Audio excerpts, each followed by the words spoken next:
Donc, bon après-midi à tout le monde. Ceux qui sont en présentiel, comme on dit, et ceux qui sont loin, mais proches quand même. Donc, on va commencer par une méditation. C'est très simple pour se concentrer un petit peu sur ce qu'on va faire aujourd'hui, cet après-midi. Avant d'attaquer des choses sérieuses, on va méditer sur la respiration. Donc, vous commencez par prendre la posture dans laquelle vous êtes le plus à l'aise. Celle qui vous permet d'avoir le dos droit et d'être concentré, d'avoir l'esprit alerte, sans tomber dans la torpeur.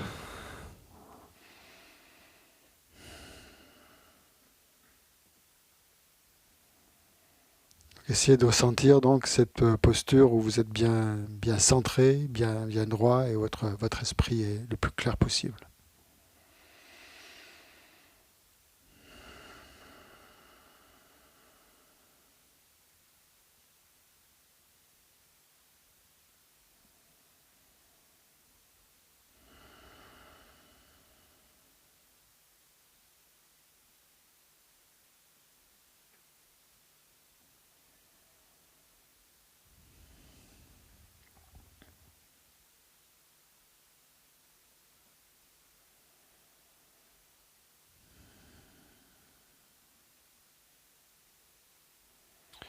Ensuite, vous posez votre attention sur le souffle, sur la respiration.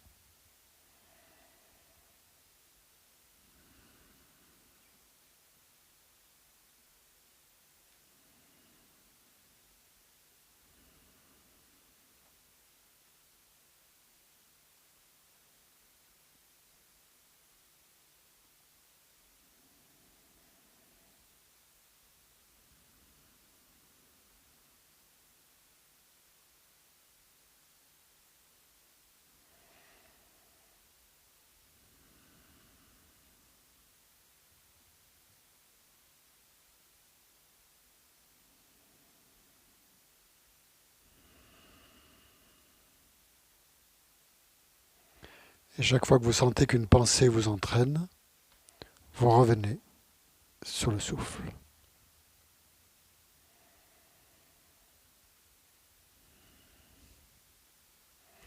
Donc en fait c'est très simple, vous vous concentrez sur deux choses, sur la respiration et sur les pensées.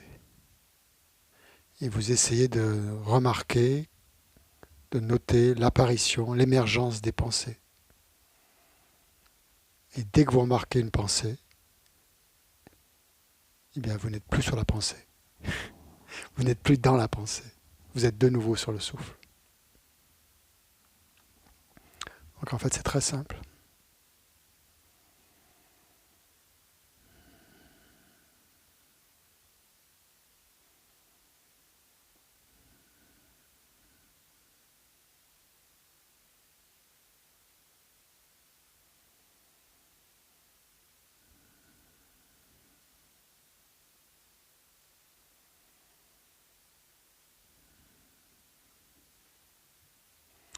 Essayez de repérer cet espace entre deux pensées. Cet espace quand il n'y a pas de pensée.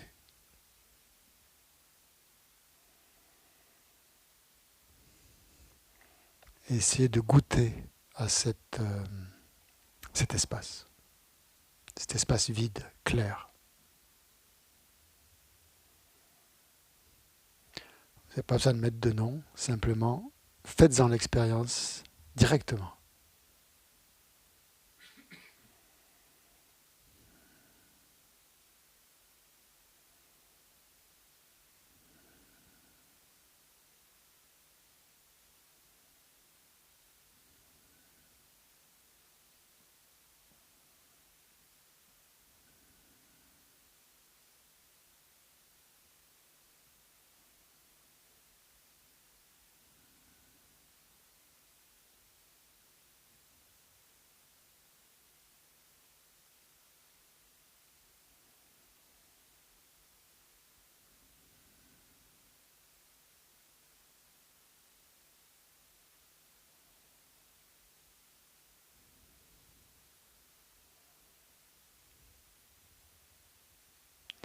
Essayez de ressentir que c'est l'état naturel en fait, de votre esprit qui est détendu. Sa nature, c'est la détente.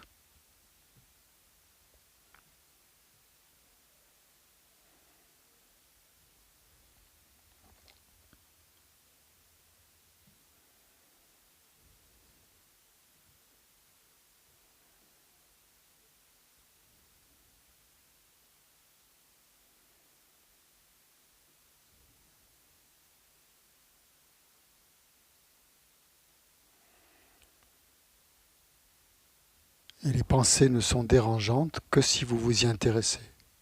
Si vous les laissez simplement passer, elles disparaissent dans cet espace de la nature de l'esprit.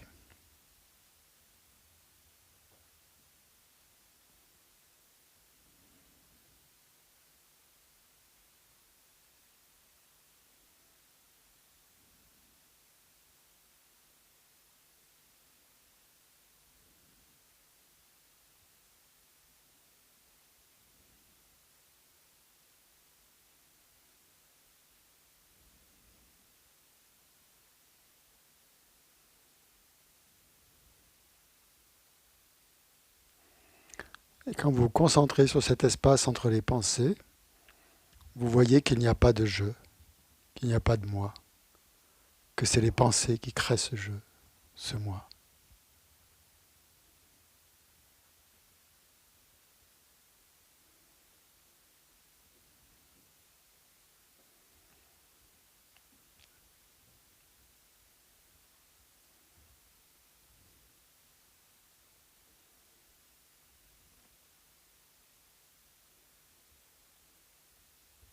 Et quand on ne suit pas les pensées qui créent ce jeu, on est tout de suite dans la détente. Il n'y a pas de limite. L'esprit est vaste.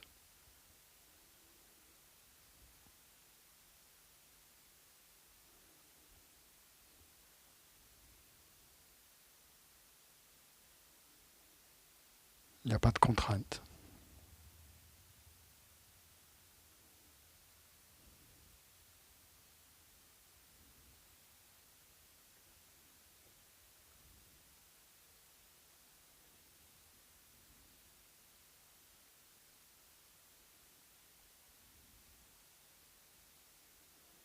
Il n'y a pas de penseur.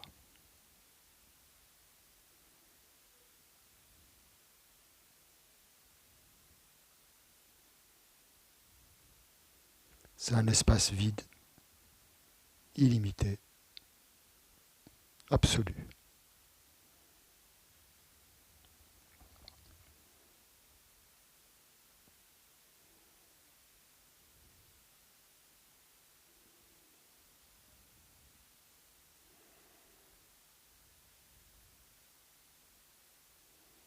Et là, on peut voir, comme expliquait Geshe-la ce matin, que les perturbations mentales, les pensées, ne font pas partie de la nature de l'esprit. Qu'elles sont comme des nuages qui apparaissent, qui voilent cette luminosité, mais qui n'en sont pas intrinsèquement liés. Donc il est possible de les éliminer.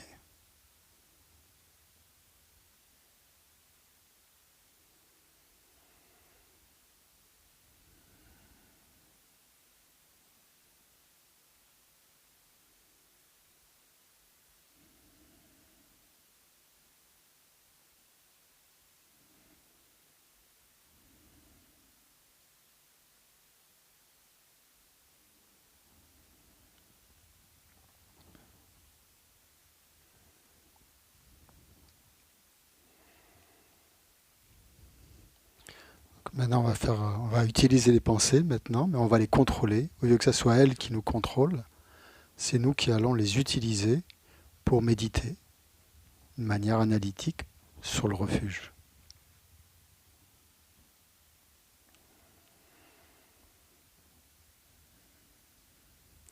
Donc vous allez commencer par penser au mot refuge. Qu'est-ce que ça évoque pour vous? Donc vous essayez de ressentir le sens qu'a ce mot pour vous, quand on dire prendre refuge. Est-ce que vous le ressentez dans les tripes, ce refuge, ou est-ce que c'est simplement un mot sur les lèvres?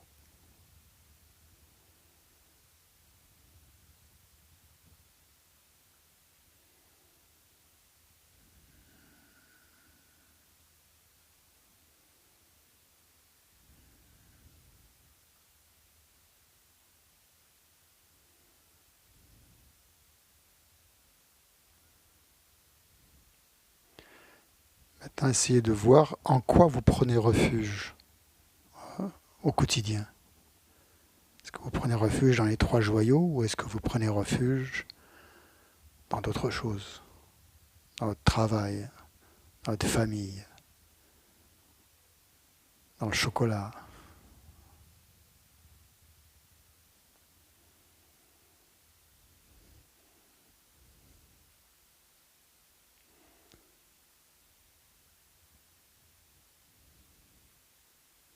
Donc posez-vous la question, en quoi est-ce que je prends refuge? Quel est mon vrai refuge?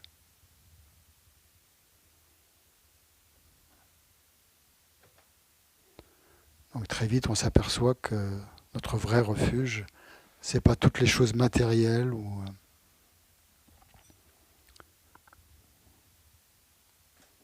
sociales, mais que c'est quelque chose de plus profond, auquel on aspire profondément.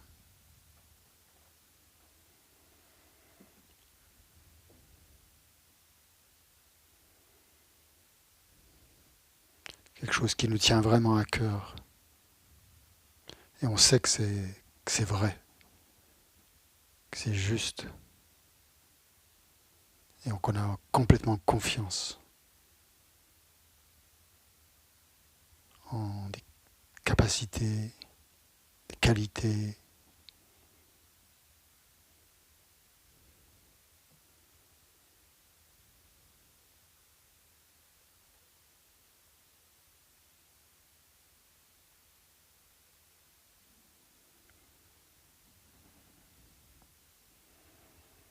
Donc on peut penser là maintenant aux qualités des 3 joyaux.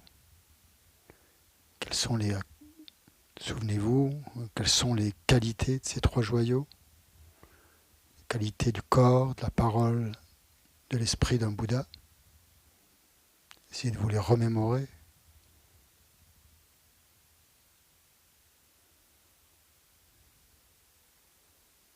Quelles sont les qualités du corps du Bouddha?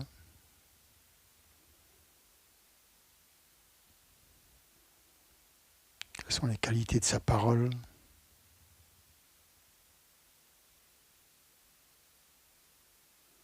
De son esprit?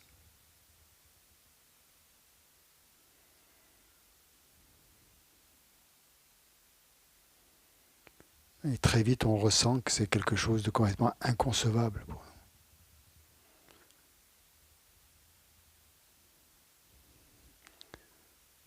Et c'est ça le refuge, c'est prendre refuge en quelqu'un ou en quelque chose qui est complètement libre, libéré, contrairement à nous, donc qui sommes encore attachés à plein de choses.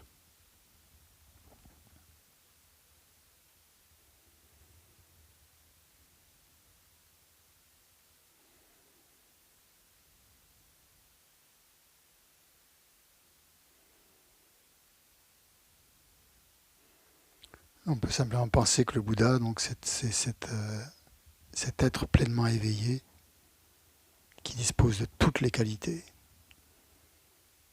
qui est omniscient, donc qui est un refuge parfait, pas un refuge temporaire.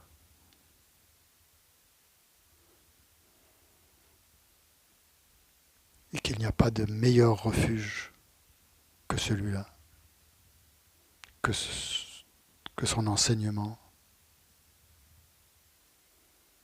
qui est absolument vrai, sans contradiction, sans erreur, adapté à tous les êtres.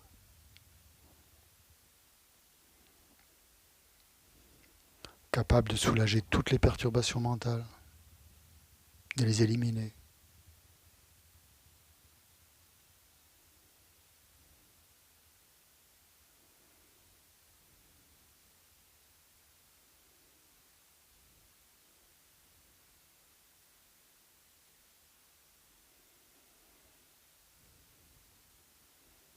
Et on pense aussi à sa communauté, c'est-à-dire les êtres Arya qui ont réalisé de façon directe la vacuité, qui perçoivent les choses telles qu'elles sont, sans erreur, directement.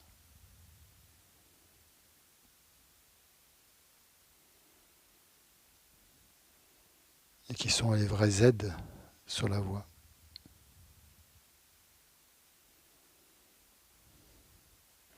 Où est-ce qu'on pourrait trouver un meilleur refuge que ça ?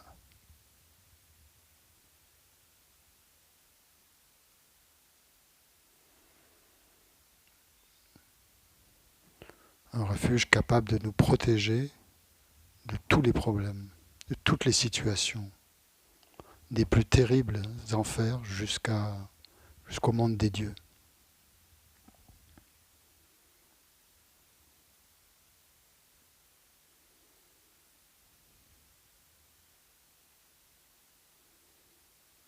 Où est-ce qu'on pourrait trouver un tel refuge ?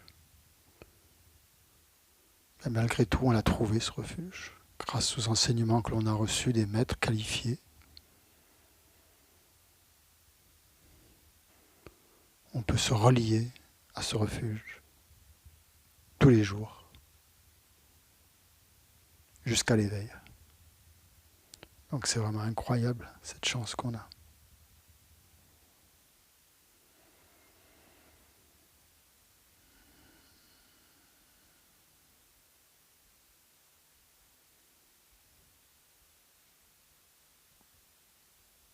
Donc pensez que le Bouddha, justement, est partout, dans tous les atomes des phénomènes que l'on perçoit à chaque instant. Il y a un Bouddha, des Bouddhas. Que son enseignement est partout. C'est l'enseignement sur la production interdépendante. Il suffit de regarder, d'ouvrir les yeux pour voir comment les choses fonctionnent. Voir qu'elles ne sont pas indépendantes, mais interdépendantes, qui dépendent de causes, de conditions, de leur partie, qu'il n'y a pas un seul phénomène qui existe en lui-même. Donc cet enseignement, on peut l'avoir sous les yeux à chaque instant. Il suffit de le regarder. C'est tout. Il suffit de poser un regard direct sur cette nature interdépendante des phénomènes, sur la nature de vacuité.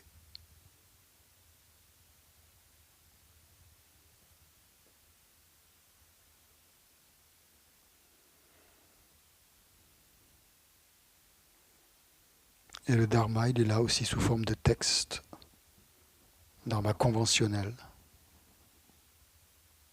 que l'on peut étudier, de textes qui sont parfaits, qui sont sans erreur aussi.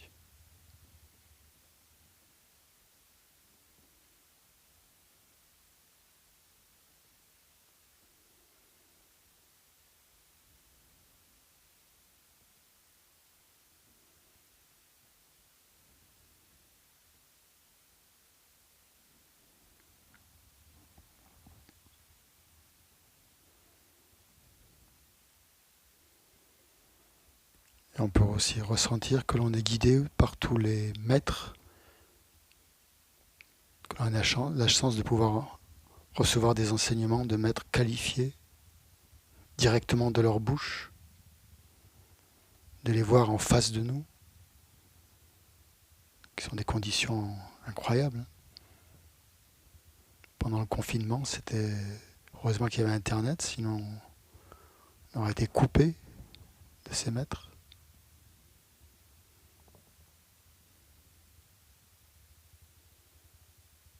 Donc malgré tout, on peut rester en contact avec eux, avec la Sangha.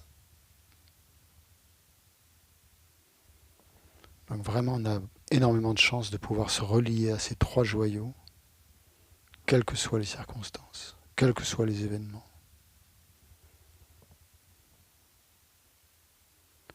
Donc essayez de ressentir ce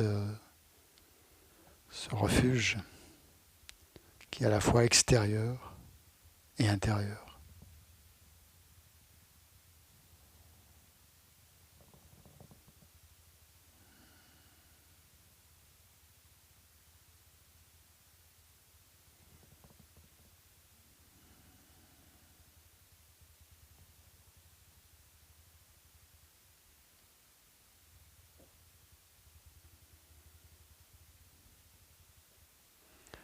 Donc c'est vraiment formidable de savoir que l'on peut compter sur un tel support, sur une telle protection. Et qu'on fait vraiment partie d'une minorité qui a cette chance-là. Donc on visualise en face de nous le Bouddha, Shakyamuni, qui est en fait notre maître, et que l'on est entouré de tous les êtres qui eux aussi aspirent à un refuge, à une protection ultime contre toutes les souffrances du samsara. Et on récite ensemble la prière de refuge. Sangye chodan soke chonam la jancho badu dani kapsu chin dagi chinyan gupe sonam ki drola penchir sangye drupa shom. En le Bouddha, le Dharma et la Sangha, jusqu'à l'éveil, je prends refuge. Grâce aux deux accumulations réunies par ma pratique de la générosité et des autres perfections, puissais-je devenir un Bouddha afin d'être bénéfique à tous les êtres. En le Bouddha, le Dharma et la Sangha, jusqu'à l'éveil, je prends refuge. Grâce aux deux accumulations réunies par ma pratique de la générosité et des autres perfections, puissais-je devenir un Bouddha afin d'être bénéfique à tous les êtres.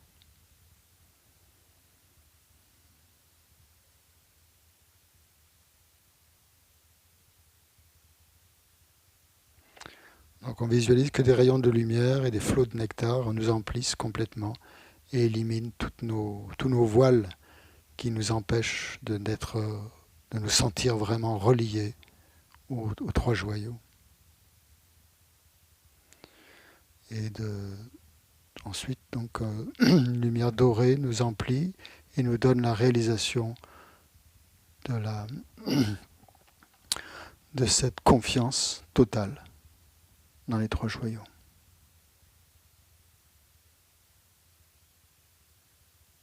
Une confiance inébranlable.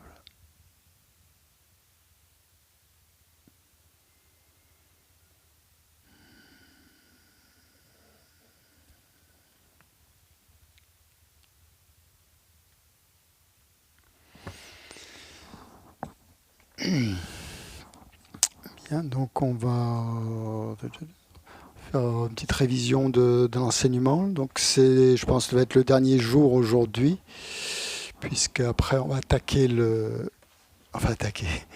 on va étudier le refuge. Donc je pense qu'il reste... le karma, oui, pardon, excusez-moi. Donc le plan est clair pour tout le monde. C'est assez clair. Hein. Pour vous le remémorer quand même, le plan, peut-être le regarder un petit peu. Il se compose, juste pour que ça soit bien... C'est bien d'avoir le plan bien clair dans la tête, dans l'esprit, pour méditer déjà. Hein. Quand on médite sur le refuge. Donc on a vu que...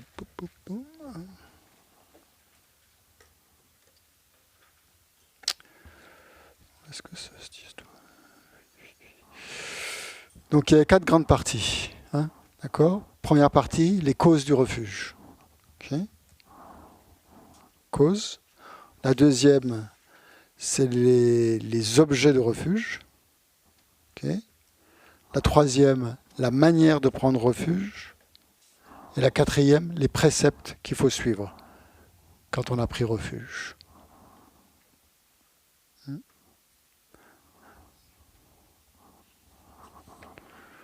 Donc, le premier point, si on dit les causes du refuge, tout de suite, vous devriez avoir à l'esprit ce que sont les causes du refuge, c'est-à-dire voilà, la confiance et la crainte et la confiance. Donc, automatiquement, chaque fois qu'on prend refuge, pensez à pourquoi on prend refuge. Parce qu'on a peur, hein, en général. Ouais, attends, juste une petite chose qui me vient à l'esprit, après je vais l'oublier. Dans un commentaire, pas bon Karim Poché, je crois, dans son commentaire de Vajrayogini, il dit que si on est, l'exemple, si on est en pleine montagne, dans un endroit complètement isolé, et que tout d'un coup on voit arriver un gros orage de grêle ou de quelque chose qui va nous tomber dessus, en quelques minutes, on ne va pas rester là en récitant refuge, refuge, refuge, refuge. On va tout de suite se précipiter vers une grotte ou un abri pour se mettre à l'abri. Et le refuge, c'est ça en fait. La prière, c'est bien beau de dire rester la prière, mais il faut qu'il y ait cet élan de ressentir, d'aller se précipiter. C'est ça que le Gyapsudrowa veut dire. Le draw veut dire aller vers le refuge. Ça veut dire qu'on y va, on fonce, quoi.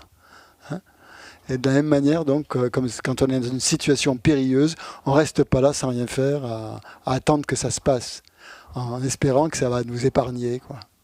Et donc, c'est comme si un cyclone allait arriver, et puis vous êtes là, vous attendez, on verra bien ce qui se passe. Non, vous allez vous mettre à l'abri, si vous en avez un. Et là, on a un abri, donc il faut l'utiliser, donc en fait. Ouais, voilà, c'est ça, oui. C'était quoi? Tu prends le micro?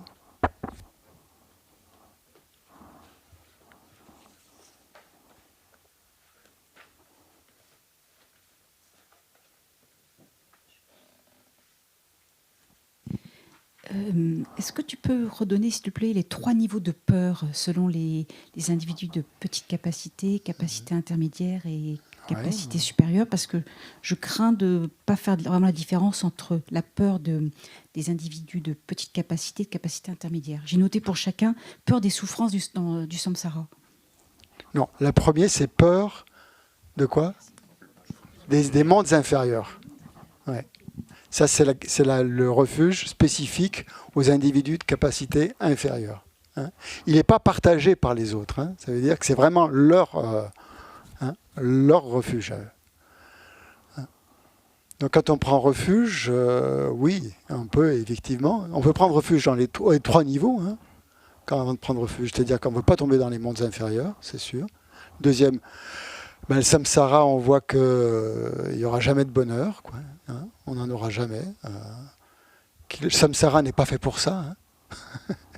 Il n'est pas fait pour ça. Il n'est pas fait pour nous donner du bonheur. Il est fait pour donner des quoi? Des défis, des challenges. C'est ça le samsara. C'est pas fait pour nous donner du bonheur. Il ne faut pas se tromper. Si vous croyez que c'est fait pour vous donner du bonheur, il faut revoir votre copie. C'est pas fait, c'est pas ça. Le samsara, il est fait pour vous donner des obstacles, et ces obstacles vont vous faire avancer, ça c'est sûr, si vous voulez. Mais il n'est pas fait pour nous donner du bonheur. Jamais. Donc ça, je crois que dans le renoncement, écoutez, on l'a bien vu, le renoncement c'est ça, c'est bien comprendre que le samsara ne nous apportera jamais le bonheur auquel on aspire, un bonheur stable, permanent. Donc voilà, mais que tout ce qui se passe dans le samsara est fait en quelque sorte pour nous, nous faire avancer, quoi. C'est un peu des défis. Si on voit tout ce qui arrive dans le samsara comme ça, c'est une forme de renoncement, quoi. Tant qu'on sait, on n'y croit plus, quoi. Mais on va se servir de ces obstacles puisqu'ils sont là, qui se présentent, on ne peut pas faire autrement, pour avancer. Donc ça, c'est le refuge du méditant de capacité intermédiaire. Ouais. Et le troisième, la peur de l'autochérisme. C'est les 3 peurs qui sont à l'origine du refuge. La peur des renaissances inférieures, la peur du samsara, des souffrances du samsara en général, et la peur de d'être emporté par le chérissement de soi. D'être ramené à la souffrance par le chérissement de soi, qui est un démon, le démon du chérissement de soi, comme on dit. Voilà, ouais, c'est ça. C'est comme ça qu'on l'appelle. Donc, on en était où? Oui, donc, cause du refuge, les deux causes. Hein. Quand on parle des causes du refuge, c'est ces deux aspects. Okay. Une citation, je profite aussi de l'après-midi pour vous donner quelques citations qui sont bien parlantes, quoi. De Yongzin Yeshe Gyaltsen, qui dit « J'avance sur un chemin difficile vers une destination inconnue. Quand l'armée du Seigneur de la Mort bloque le passage, je reconnais que la recherche des trésors du monde était une duperie. Je le regrette maintenant, mais c'est beaucoup trop tard. » Donc c'est une manière aussi de se préparer à la mort, le refuge, puisque justement la réflexion sur les souffrances des mondes inférieurs, quoi, elle est là pour nous aiguillonner, et sachant que on peut mourir d'un instant à l'autre, quoi. Et donc le refuge est là pour nous réveiller, quoi, un petit peu. Et donc la strophe de Shantideva, on l'a vu hier. Hein. Tout comme dans la nuit assombrie par les nuages, un éclair illumine tout l'espace un instant. Dans ce monde, par le pouvoir du Bouddha, parfois une pensée positive apparaît fugitivement. Pour cette raison, la vertu est toujours faible et les forces du mal sont d'une extrême intensité. Raison de plus de prendre refuge, puisqu'on a plein de trucs négatifs en nous, donc on ne sait pas vers quoi on va. On peut donc redouter en fait notre esprit, parce qu'il est plein de forces obstructrices qui risquent de nous entraîner dans des mondes inférieurs. Hein. Donc c'est la peur, ça. C'est la peur d'avoir tout un tas de potentiels négatifs dans l'esprit, qui risque au moment de la mort de nous emmener.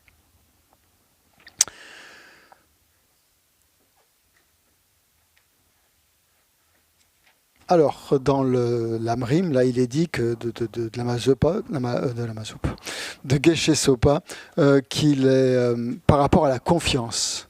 Il dit une chose intéressante, il dit qu'une compréhension superficielle des enseignements du Dharma et une confiance globale à leur égard ne suffiront pas à faire naître une pensée de refuge authentique.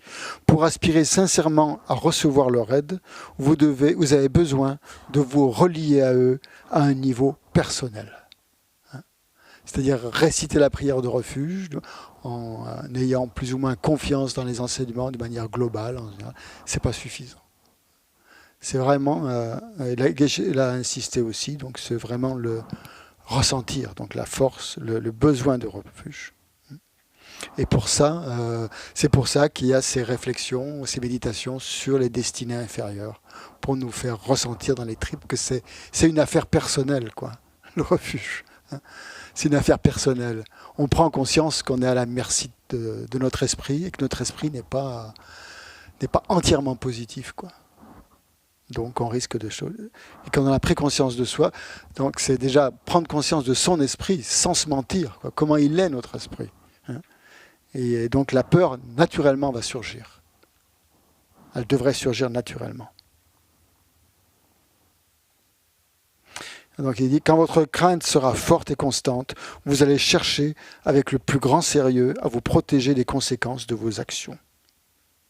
Donc c'est la psychologie de la peur qui est utilisée ici. Bon, on est au niveau, c'est une psychologie qu'on peut dire, elle n'est pas très productive. Elle est productive, mais critiquable, disons, par certains psychologues. Utilisez la peur pour vous faire avancer. Mais pédagogiquement, ça marche. Parce qu'ici, ça s'adresse à des individus de capacité inférieure, hein, n'oubliez pas, qui n'ont pas encore une évolution spirituelle très très forte. On ne sait même pas nous si on est dans les individus de capacité inférieure encore. Hein. Ça dépend. Donc, c'est comme des enfants, en fait, quand ils sont... parfois, il faut leur faire peur pour éviter qu'ils se précipitent dans le feu ou dans un précipice qui tombe, quoi. On dirait, attention, comment on se comporte avec des enfants qui n'ont pas suffisamment de raisonnement pour se raisonner par eux-mêmes. On leur dit, attention, tu vas te faire mal, quoi. Si tu vas là, tu vas te casser la figure ou tu vas tomber. Donc, c'est la psychologie de la peur. Et ça marche, quelque part. Donc il va pas vous croire, il va y aller, puis il va tomber. Il y a deux fois, il va trop. Voilà. Donc pour éviter ça, c'est aussi la psychologie qu'on utilise, par exemple. Je sais pas moi, par exemple. Ça marche la psychologie de la peur avec les cigarettes, par exemple. Hein? Le Covid, enfin, voilà. C'est un bel exemple, le Covid. Psychologie de la peur. Hein? La Covid. Pourquoi on dit la Covid? Oui, il y en a qui disent là. Une catastrophe, c'est toujours féminin. Une pandémie aussi.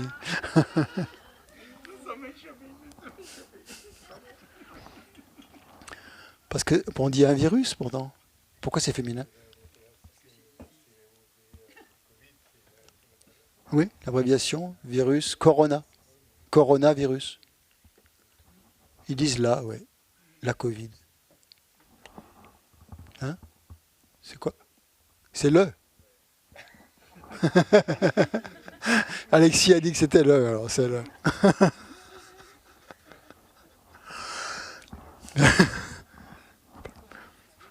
Bref, c'est la psychologie de la peur. Et ça marche, hein, à certains niveaux.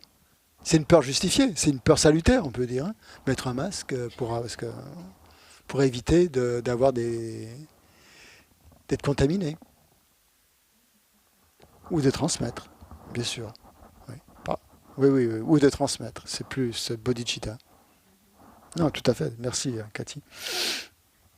Et, ouais. Et là, on peut justement, donc,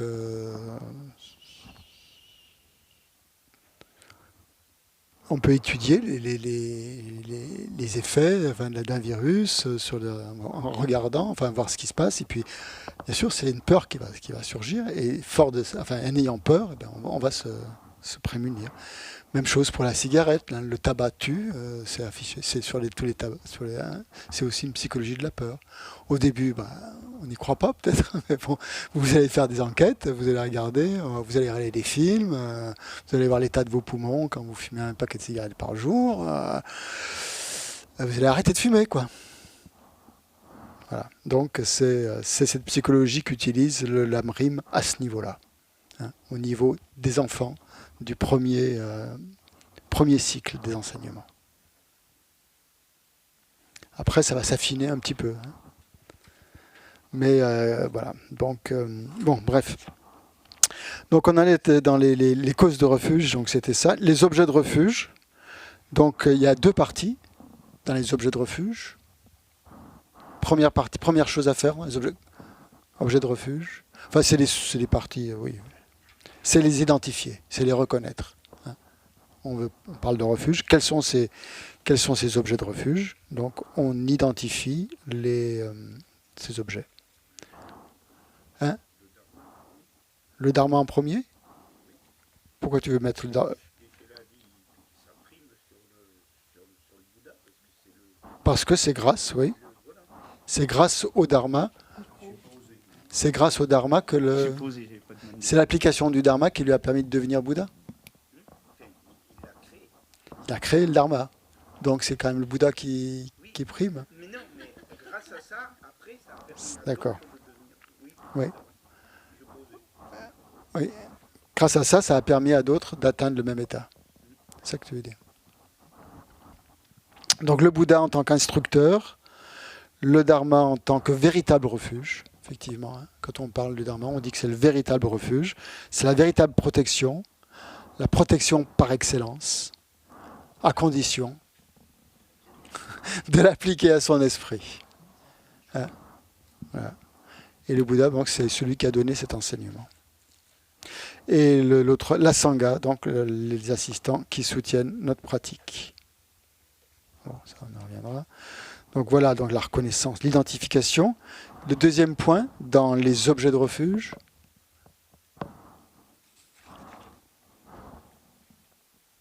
Essayez de ne pas lire votre texte, parce que c'est facile si vous lisez le plan. Vous souvenez ce que c'est, le deuxième? C'est, hein?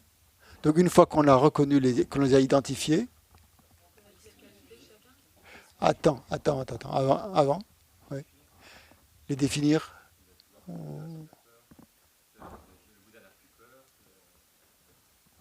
Oui, mais donc. Ouais. C'est reconnaître quelles sont comment dire, les raisons pour lesquelles ce sont des refuges corrects. C'est ça qu'il faudrait dire. Voilà. Pourquoi le Bouddha est un refuge correct? Vas-y, redis-nous les 4. Pour tout le monde. Pour tout le monde. Le Bouddha n'a pas peur. Il donne le chemin pour ne plus avoir peur. Ensuite, il y a la compassion. Compassion. Je ne sais pas plus. Compassion égale, oui. Oui. Une compassion pour tous les êtres. L'équanimité. Et ensuite, l'équanimité. On dit aussi, il y a une autre. Donc le Bouddha est digne d'être considéré comme un objet de refuge pour 4 raisons. Le Bouddha a atteint l'état sans peur. Donc il a un contrôle de soi absolu. Il n'a plus aucune peur. Donc la peur est ce qui nous motive et on prend refuge dans quelque chose qui n'a pas peur. De la même manière que quand on a peur, on va se réfugier dans quelqu'un qui n'a pas peur. Si la personne a autant peur que nous, elle ne va pas nous aider. Donc c'est la peur qui nous motive. Et ce qu'on trouve, ce qu'on cherche, c'est quelque chose qui est sans peur. On a confiance à ce moment-là dans quelqu'un qui est sans peur. Le Bouddha est expert à l'entraînement des disciples. Donc c'est la première qualité. Donc pourquoi il est correct? Parce qu'il n'a pas peur. Deuxième, parce qu'il est expert. C'est-à-dire il sait exactement. Donc là aussi, c'est la qualité d'un refuge. On veut un refuge qui soit expert. Comme un médecin, quand on va voir un médecin, on ne veut pas n'importe qui, on veut quelqu'un qui connaisse bien le sujet, un spécialiste.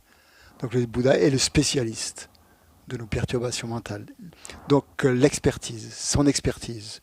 On prend refuge dans son expertise. Ensuite, il possède la grande compassion. C'est ça le truc. La grande compassion, c'est-à-dire pour tous les êtres. Quand on parle de grande compassion, c'est ça. Sans aucune exception. Okay. Et alors, dans le texte de Geshe Sopa, il dit le Bouddha, comme qualité qu'il rend valide en tant qu'objet de refuge, il dit que le Bouddha ne se réjouit pas des offrandes matérielles. Ce qui compte pour lui, ce qui le ravit, c'est l'offrande de notre pratique spirituelle. Ça fait partie donc des 4. Donc il ne lui mentionne pas l'équanimité, il met donc le fait ce qui l'intéresse, c'est pas qu'on lui fasse des offrandes, mais qu'on lui fasse l'offrande de notre pratique. Donc c'est les 4 points qui font que un Bouddha a toutes les qualités parfaites.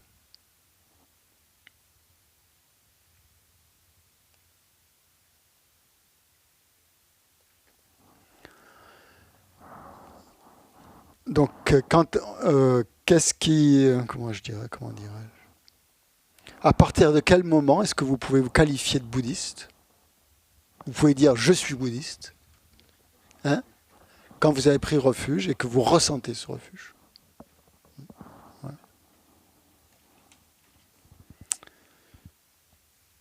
Donc c'est la porte d'entrée.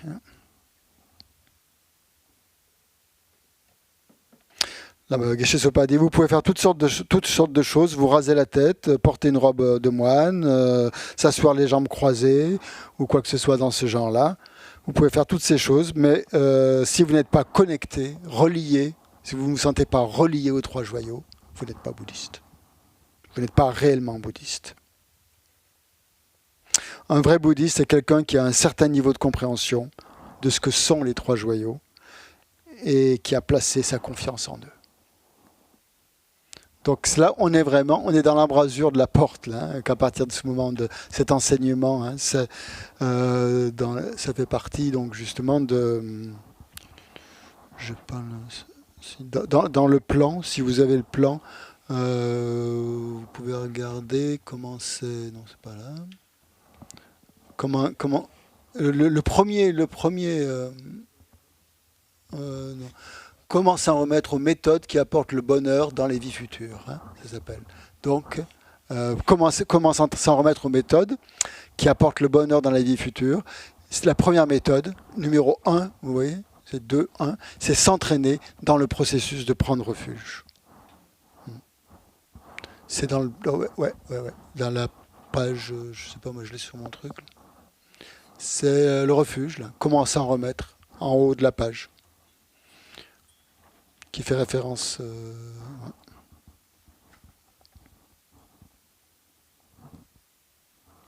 Ensuite, le troisième point. Donc, premier point, cause. Deuxième point, objet.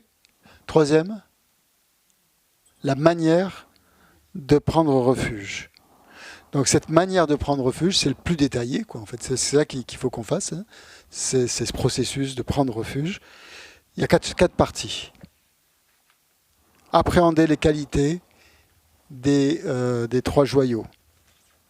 Appréhender les qualités, ça veut dire quoi? Du corps, de la parole et de l'esprit du Bouddha. Et des activités, merci. Oui, j'ai oublié les activités, j'oublie toujours ça. Corps, parole, esprit et activité du Bouddha, les 4 points. Plus les qualités du Dharma et les qualités du Sangha. Hein? Donc, bon, ça c'est bien de le savoir comme ça, mais si vous pensez au Bouddha, au corps du Bouddha, quelle qualité vous vient à l'esprit? La première qualité. Sa luminosité. Ouais, bien. Son éclat naturel, doré, sa lumière dorée qui émane de lui. Ouais. Ensuite, comme qualité, je sais pas moi. Sa sérénité. Ouais. Son calme. La paix. L'état de paix. Tout éliminé, tout pacifié. Perturbation mentale. Et au-delà même. Ouais. Luminosité. Ouais. Ça vous parle, ça? Non, mais... Oui, c'est marques mineures, oui, c'est une signe de gloire, quoi, en fait. Surtout de penser que toutes ces marques viennent de causes. Et que toutes ces causes, c'est la pratique de la voie pendant des éons et des éons et des éons incalculables. Quoi. Qu'il n'a jamais cessé de pratiquer la voie. Alors, nous, on est vraiment au début. Hein. Donc, toutes ces marques, en fait, elles viennent de sa pratique. Hein, pendant des ères incalculables. Oui. Dans les marques, il a été mentionné les cheveux bouclés, couleur bleue. Bleuté, oui. J'ai entendu dans un... Ouais, attends, le micro, oui. Que c'était des escargots, en fait. Oui. Que, Donc la couleur bleutée des cheveux du Bouddha, et le fait qu'ils soient bouclés, qu'ils s'enroulent, Oui, mais dans un enseignement, oui. sauf erreur, ou c'est quelqu'un qui l'avait dit, renseignement, je ne sais plus, mais que en fait, ce qui nous apparaît comme des boucles, ce sont des escargots qui, alors que le Bouddha était en méditation, se sont mis sur son crâne nu, rasé, pour le protéger du soleil. Dans quel texte tu as lu ça? C'est plutôt quelque chose qui m'a été dit ou que j'ai entendu, peut-être pas dans un enseignement. Je fais une réserve là-dessus. Pardon. À la radio? Non. Non, c'est très beau, c'est très joli, c'est très bien, mais je sais pas. Moi, j'aime bien avoir les références en général, mais c'est très. En tout cas, j'ai peut-être, je sais pas. J'ai jamais entendu personnellement, mais je veux bien y croire. Hein, si tu me trouves la référence. Mais pourquoi pas, ouais. Je sais pas quelle est la cause. J'ai pas mon texte là. Je crois que ça doit être dit à un moment donné, je crois. Je vérifierai. Oui, Pascal.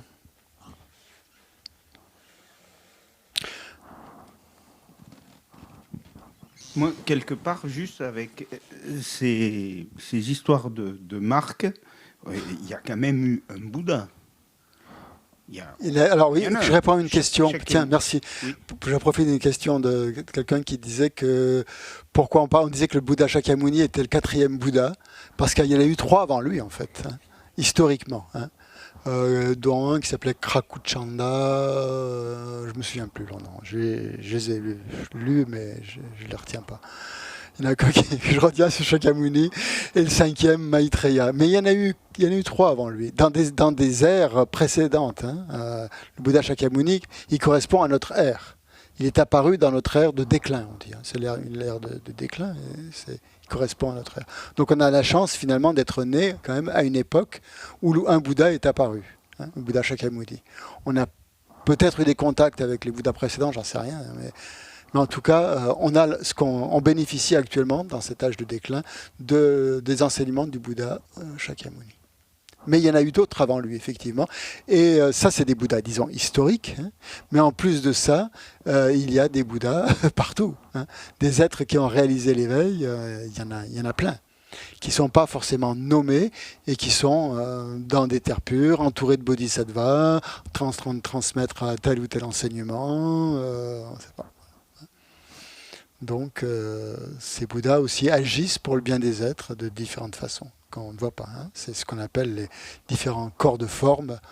Le Sambhogakaya, par exemple, ces Bouddhas sont en Sambhogakaya, c'est-à-dire des corps qui sont uniquement perceptibles par des aryas, c'est-à-dire des êtres qui ont réalisé directement la vacuité et au-delà, qui sont encore à des niveaux de perception bien plus avancés.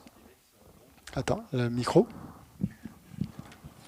Est-ce qu'on peut considérer qu'ils sont dans le monde des sans formes? Non. Le monde du sans forme, c'est encore du samsara. Dans le samsara, il y a trois mondes ou 3 domaines. Le désir, dans lequel on est. Ensuite, il y a le monde de la forme et le monde du sans forme. Ce sont des dieux qui n'ont pas de corps. Ils n'ont pas de corps, mais ils ont encore le potentiel dans leur esprit pour avoir un corps. C'est-à-dire qu'ils vont retomber dans le samsara à un moment donné. Lorsque leur absorption méditative, qui dure depuis des siècles, je ne sais pas, où ils sont complètement absorbés, va finir à un moment donné. Ils vont se réveiller de cette absorption méditative. Et là, il y a un potentiel physique qui est encore dans leur esprit et qui leur fera prendre un corps. C'est-à-dire qu'on dit qu'ils sont sans forme, mais il y a encore une potentialité de forme qui est là. Mais ce sont des plans, en fait, dans des niveaux de conscience et de concentration. Et le plus haut de ces niveaux, c'est ce qu'on appelle la cime du samsara. Il en a fait mention, caché là. Donc il dit qu'il ne faut pas prendre refuge dans certains dieux, même s'ils sont à des très très hauts niveaux, parce qu'ils sont encore limités, ils sont encore dans le samsara. Donc oui. Ce que je voulais demander, c'est les je t'ai coupé, les marques. Non, mais c'est pas. Les marques là, mais le Bouddha Shakyamuni, il les avait. Oui. Ces marques. Oui. Tu les vois pas? Tu les vois pas, Pascal? Non. Enfin, si. Tout le monde les voit. Mais non, les 32, sur les 32 et 80. C'est bon.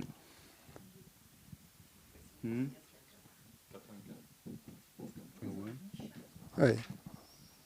Tu peux voir peut-être Louchnisha, est-ce que tu la vois? Oui. Tu vois une bosse, quoi. Tu vois une protubérance crânienne. Allez, sur les statues, tu peux voir les marques, les marques qui sont, les 112 marques.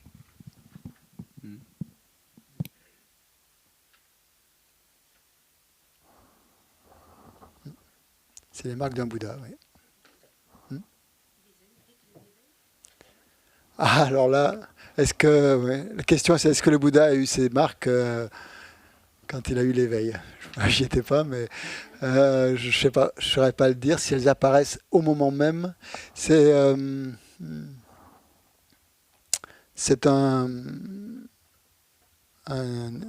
Nirmanakaya, mais dans les Nirmanakaya, il y a plusieurs niveaux, je pense aussi. Je crois qu'il y a 2 niveaux et il y a le Nirmanakaya de gloire, je crois ça s'appelle, qui n'est pas perceptible par tous les êtres ordinaires, justement. C'est-à-dire vous pouvez voir un Bouddha et ne pas voir ses marques, parce que vous n'avez pas la perception suffisamment fine ou le karma pour voir ses marques. Donc vous percevez simplement un corps de Bouddha, une forme de Nirmanakaya, mais pas un Nirmanakaya peut-être supérieur où il y a les corps où il y a les marques sublimes. Tiens, je vais justement, puisqu'on Geshe-la voulait que j'éclaircisse ce point par rapport au corps de Bouddha. Hein. Tu l'as parlé ce matin, puisqu'on en est là, c'est bien d'en parler. Donc, les corps de Bouddha, il faut s'imaginer que c'est comme un gâteau. L'Ushnisha, c'est la cerise. Un gâteau qu'on peut découper en plusieurs parties, en plusieurs parts. On peut le découper en 2 parts. Si vous le découpez en 2 parts, vous avez 2 grosses parts. C'est-à-dire le corps de forme, Rupakaya. Je vous donne aussi les sanscrits puisque on y est. Rupa, c'est la forme. Kaya, c'est le corps. Rupakaya. Comment ? Oui, il y en a 2. Mais déjà, on divise le gâteau en 2. Donc, Rupakaya et Dharmakaya. OK ? Rupa. R-O-U-P-A. Kaya. K-A-Y-A. Donc, vous divisez en 2. Vous avez les corps de forme. Corps de forme, il y en a 2, oui, ensuite. Mais on va revenir. Corps de forme et Dharmakaya. Corps de... Alors, Valérie dit corps de la loi. Moi, j'aime pas ce mot. La loi, j'aime pas ça. Je trouve un peu... J'aime pas. Donc, moi, j'ai dit corps absolu. Ça me parle mieux. Mais bon, on n'est pas forcément d'accord. Corps absolu. Donc, le corps de forme et le corps absolu. Dharmakaya, ouais. C'est vrai que dharma, on peut le traduire par loi. Hein. Pour moi, le dharma, c'est pas dans ce sens de loi. C'est plus absolu. Corps sinon, le corps de la doctrine, on pourrait dire le corps des... dharma veut dire phénomène, veut dire loi, veut dire doctrine, veut dire la réalité aussi. Hein. Dharma, c'est la réalité aussi. Donc c'est pour ça que je mets... Et la réalité, il y a 2 niveaux, il y a la réalité absolue et il y a la réalité conventionnelle. Donc c'est pour ça que là, je parle d'un corps absolu. Dimension absolue de l'éveil, quoi. Et l'autre, c'est plutôt la dimension formelle de l'éveil. Hein. Donc 2 dimensions, une dimension absolue et une dimension formelle. 2. On peut maintenant les diviser en 4. Hein. C'est-à-dire ces 2 parts, vous les subdivisez encore en 2. Donc le Rupakaya, divisé en 2, ça devient le Nirmanakaya et le Sambhogakaya. Nirmanakaya, c'est le corps de manifestation. C'est le Dharmakaya, en fait, qui se manifeste pour les êtres ordinaires. Hein, c'est le Dharmakaya. Donc le Nirmanakaya, c'est un corps de manifestation ou un corps d'apparition. Qu'est-ce qu'on dit encore ? Un corps apparitionnel. Qu'est-ce qu'on dit encore ? Un corps d'émanation. Hein, tout ce qui est du domaine de l'apparition, quoi, en fait. Hein, pour les autres. Ça, c'est le Nirmanakaya. Et au-dessus du Nirmanakaya, vous avez le Sambhogakaya, qui est aussi un corps d'apparition, mais un corps beaucoup plus subtil. On l'appelle le corps de jouissance, ou le corps d'expérience parfaite. De quoi il fait l'expérience ? Des enseignements du grand véhicule. Hein ? Donc c'est ça. Sambhogakaya. Sambhoga. Sambhoga veut dire jouissance. Hein ? Nirmana, ça veut dire apparition. Hein ? Nirmanakaya. Hein ? Et Sambhogakaya, c'est le corps de jouissance. Il jouit de tous les aspects du grand véhicule. Ouais, on peut l'appeler corps de gloire, on peut dire aussi. Oui, ça marche, corps de gloire. Certains l'appellent comme ça. Donc ça, c'est côté corps qui apparaît. Côté maintenant Dharmakaya, on peut aussi le diviser en 2. On n'est pas obligé. Parfois, c'est donc, quand on parle des 2 corps, c'est les 2 corps qu'on a vu, Rupakaya et Dharmakaya. Quand on parle des 3 corps, c'est les 2 qu'on vient de voir, plus le Dharmakaya. Et quand on parle des 4 corps, c'est le Rupakaya divisé en 2 et le Dharmakaya divisé en 2. Alors, divisé en 2, ça donne le Svabhavikakaya. Svabhava, ça veut dire la réalité telle qu'elle. Svabhava, S-V-A-B-H-A,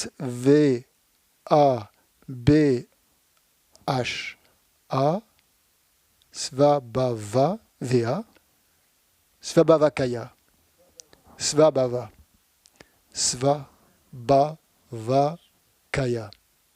C'est le corps Sva. Qu'est-ce qui te manque? S, V, A, V, comme Valentin. Svabha. Svabhava Kaya. Svabhava Kaya. Svabhava Kaya. Svabhava, c'est l'incité, c'est la réalité, c'est en sanskrit, hein, c'est du sanskrit ça. Ces mots, c'est des sanskrits, c'est des mots sanskrits.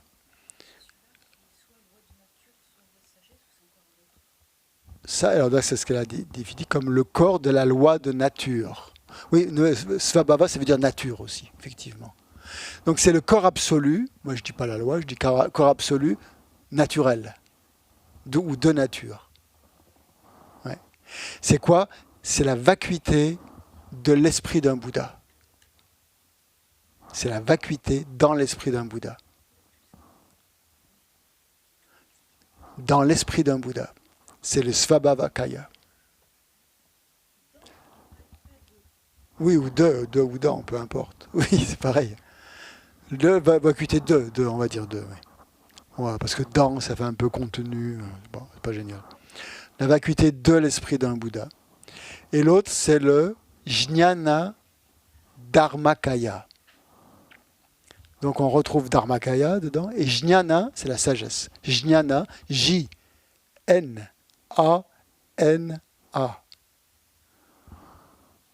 Jnana, sagesse. Jnana, Dharma, Kaya.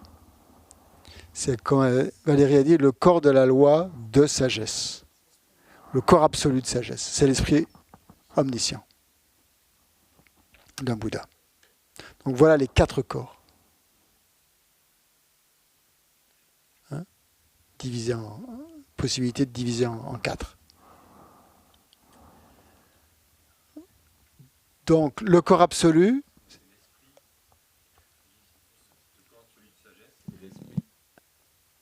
omniscient, c'est l'esprit d'un Bouddha, la sagesse d'un Bouddha, donc qui est c'est l'omniscience. Jnana, c'est la sagesse. Jnana, ouais, c'est la sagesse, jnana. Sagesse primordiale. Donc le corps absolu, quand on atteint l'éveil, on a ces 4 corps. On réalise les 4 corps d'un Bouddha. Et on réalise donc...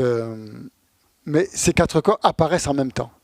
Hein. Il n'y a pas d'abord l'un, puis après les autres. On dit que c'est comme un reflet qui apparaît dans un miroir. Hein. Quand vous regardez dans le reflet, il apparaît en même temps que la forme. Hein, qui se projette. Hein.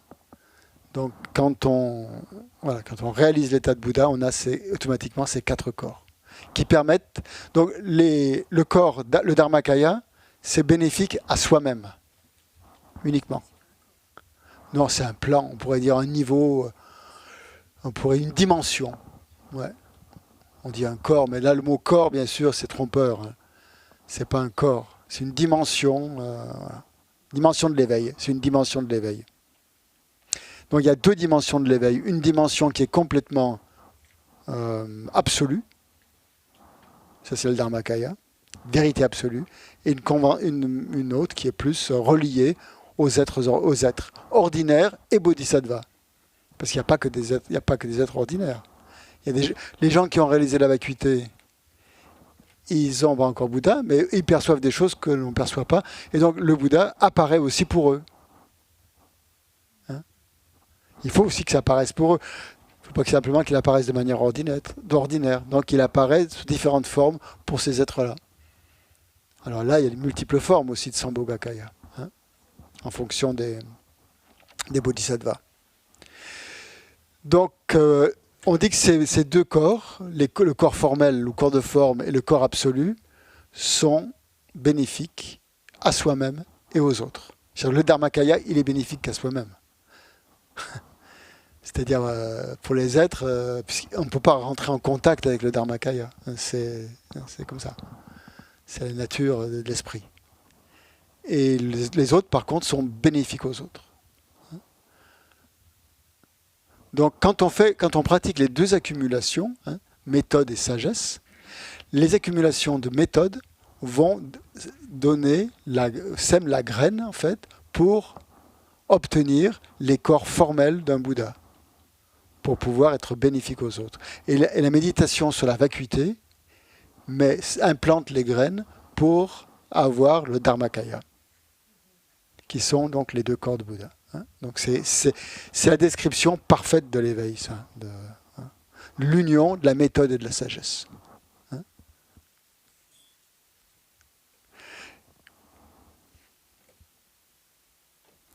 Si parmi vous, il y en a qui ont pris des hautes initiations des tantras,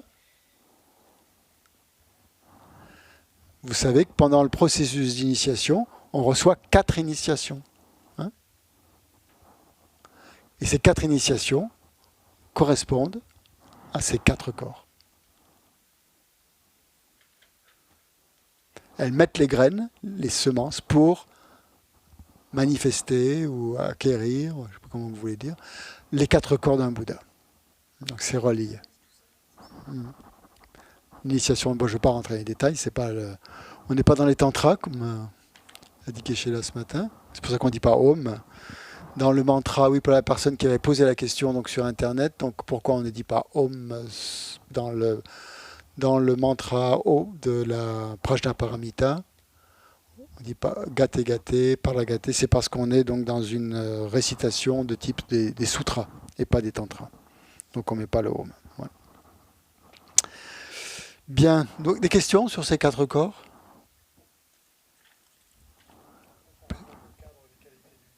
Ouais.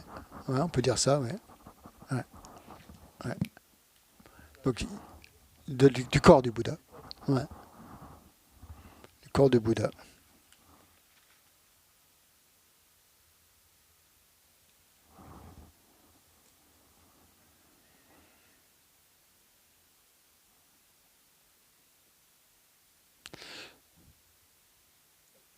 Donc, c'est en comprenant les qualités donc, que plus on est en admiration, plus on médite, plus on réfléchit sur les qualités d'un Bouddha, corps, parole, esprit, plus on aura confiance. C'est partie c'est un très bel enseignement, l'enseignement sur le refuge. J'avoue que c'est un très très bel enseignement puisqu'il nous relie à la bouddhéité, hein, aux qualités de l'éveil.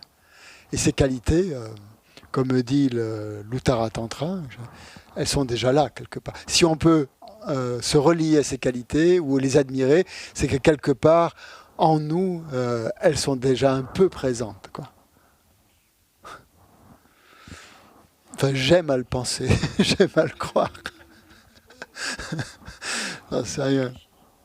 C'est dit dans les textes, hein, je ne l'invente pas.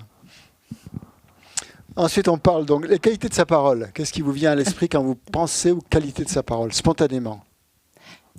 Oui, pardon. Je voudrais revenir sur une question.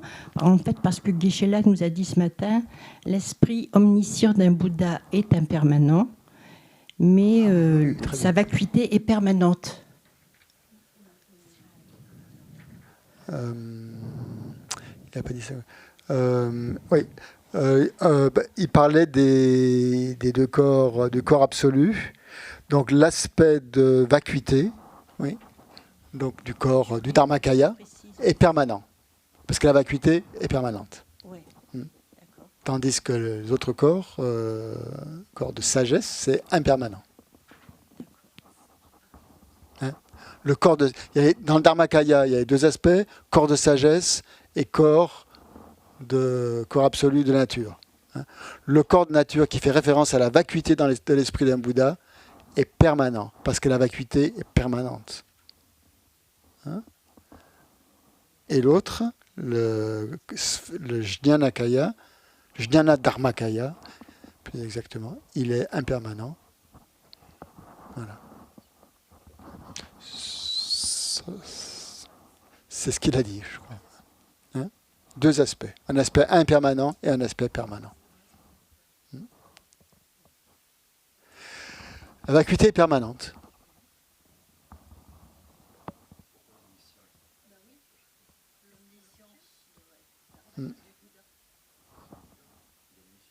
Oui, mais la sagesse, c'est considéré comme un phénomène impermanent. La vacuité comme un phénomène permanent. Hein? Non. Je pense pas. Je pense que c'est une impermanence subtile par rapport à ça. Mais je pourrais pas. Je suis pas assez qualifié, vraiment, pour. Là, il faut demander vraiment à un guéché pour qui t'explique ça. Tu peux lui poser la question demain, hein, si tu veux. Ce serait intéressant. Mais moi, je peux. Non, je suis pas assez qualifié pour répondre à ça. Comment. Ouais. Mais ça serait intéressant de poser la question.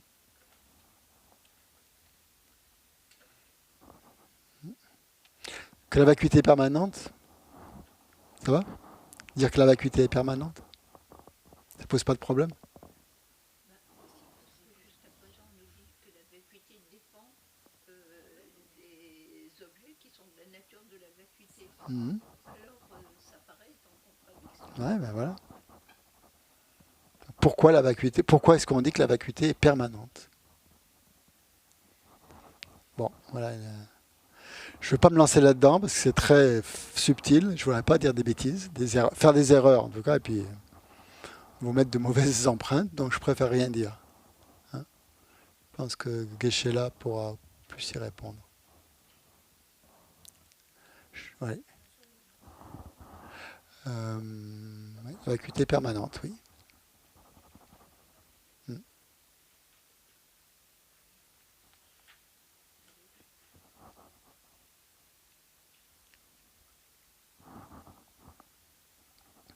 Donc il y a plus de phénomènes permanents qu'impermanents. Puisque tous les phénomènes sont vacuités.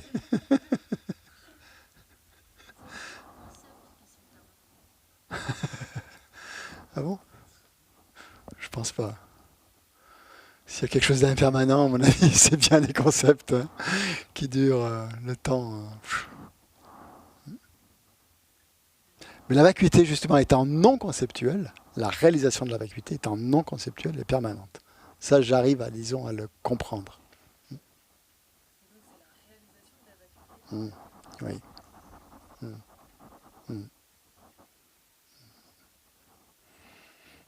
Cette dimension absolue, elle est permanente. Elle ne change pas. Elle ne dépend pas de cause et de condition. C'est ça que ça veut dire. Hein. Elle ne dépend pas de cause et de condition. Alors que la sagesse, peut-être la sagesse d'un Bouddha, elle dépend encore peut-être de cause et de condition. Ça ne veut pas dire qu'elle va cesser, forcément. Alors, tu dis que la réalisation de la vacuité est permanente, mais alors si moi, dans la vie dernière, j'ai réalisé la vacuité, là, je ne l'ai pas réalisée. Ça veut dire qu'on peut perdre cette réalisation d'une vie à une autre, en fonction du karma. Parce qu'on n'arrête pas de... Les maîtres nous disent souvent, oui. vous savez, vous avez réalisé la vacuité de nombreuses fois, mais vous vous en souvenez pas. Moi, je l'ai entendu, ça. Non? Je crois pas. Si tu réalises la vacuité directement, hein, pas conceptuellement, mais directement. Ouais. C'est peut-être ça qu'il voulait dire, alors. D'accord. Ouais. Okay. Directement. Hein. Après, des approches, mais directement, non, tu gardes ça. Oui. Attends. Je ne comprends pas le corps de sagesse et le corps de réalité. Parce que pour moi... Le corps de nature. Corps de nature. Parce que pour moi, la sagesse, bien sûr, il y a plusieurs sagesses qui vont s'élever, mais pour moi, c'est relié à la perception de la vacuité. Oui. Et donc, pas pour moi, c'est pas seulement. C'est la même chose. C'est pas seulement la réalisation de la vacuité, c'est une grande multiplicité. Le premier, le Svabhavikakaya, fait uniquement référence à la vacuité de l'esprit d'un Bouddha. Hein, c'est sa vacuité, c'est sa qualité, hein, et pas sa sagesse. C'est deux choses différentes. Conceptuellement, on peut les distinguer, si tu veux, mais après, est-ce que ça forme une seule chose? C'est pour ça que parfois, quand on parle du Dharmakaya, on ne les distingue pas, quoi, parce que c'est une seule chose. Si on veut vraiment les distinguer, on parlera de ces deux corps. Mais c'est une distinction, je pense, un peu conceptuelle quand même. D'accord, merci. Mais on peut... c'est un vaste sujet, ça, hein, c'est un grand sujet qu'il faudrait donc approfondir. Hein. Mais ça viendra dans le PEBA, ça. Vous en faites pas. Là, on est vraiment au début, hein, on est dans le Lamrim. C'est pas normalement des sujets qu'on approfondit dans le Lamrim, ça. Pas vraiment, disons. Mais ça viendra après, quand on va étudier d'autres textes, ou peut-être déjà là, avec le Sutra du cœur, par exemple. Hein. On va étudier différentes voies. Et là, ça, on pourra... Restez-en là, peut-être pour l'instant, sans trop... Mais bon...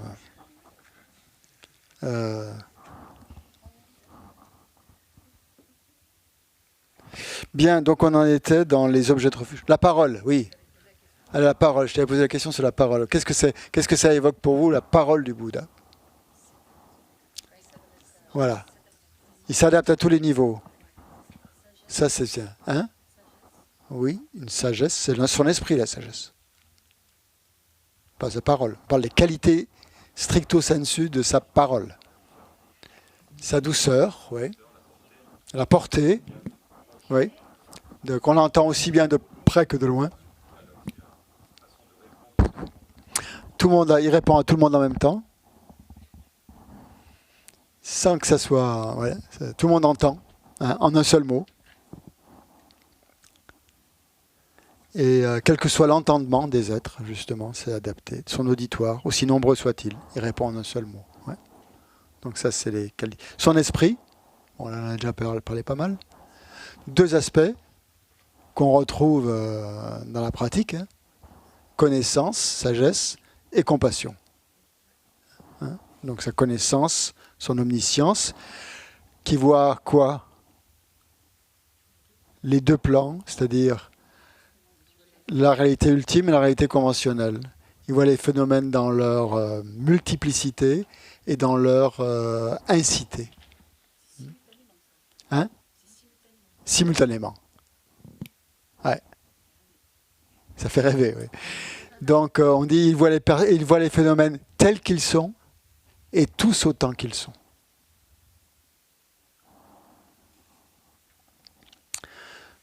Donc, et sa bienveillance, bon, on en allait parler de ça. Ok, donc on a, oui, donc ça c'est pour son esprit. Et ses activités, quelles sont activités de son corps? L'activité principale de son corps, c'est qu'elle se manifeste aux différents êtres conformément à leur disposition, de manière spontanée, non conceptuelle, immédiate. L'activité de sa parole, hein, l'activité de sa parole, c'est de diffuser l'enseignement en le rendant accessible à tous les êtres.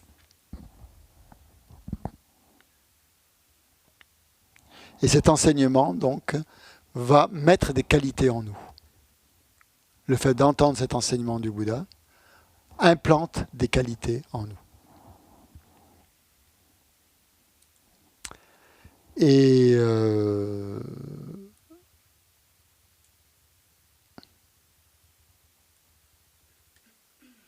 sa parole, donc l'activité de sa parole, c'est d'enseigner quoi? L'interdépendance des phénomènes, la loi de causalité.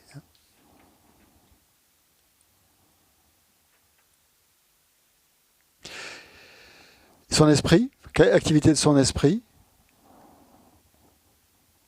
En fait, toutes les activités sont soutenues par l'omniscience de son esprit. C'est grâce à l'omniscience de son esprit que toutes les autres activités peuvent apparaître. Donc en fait, c'est la base, c'est le support de toute l'activité. Donc ça, c'était les qualités corps, parole, esprit et activité. Il y avait ensuite, il y a les qualités spécifiques à chacun des 3 joyaux. Hein, donc ça, on vient de voir celle du Bouddha, on va pas recommencer. Celle du Dharma.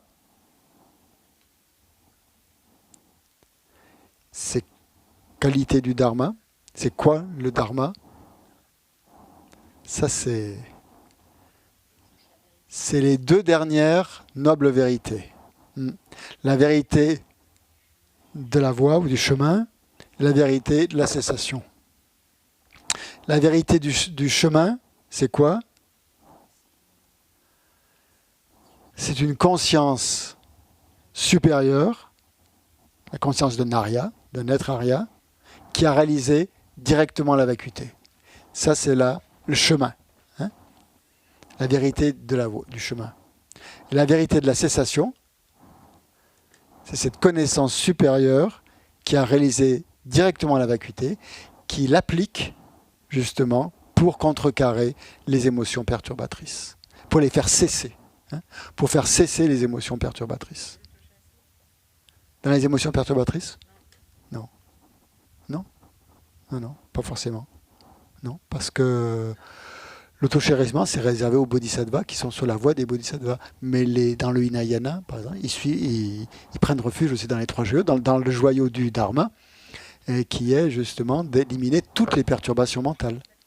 Hein? Non. Oui.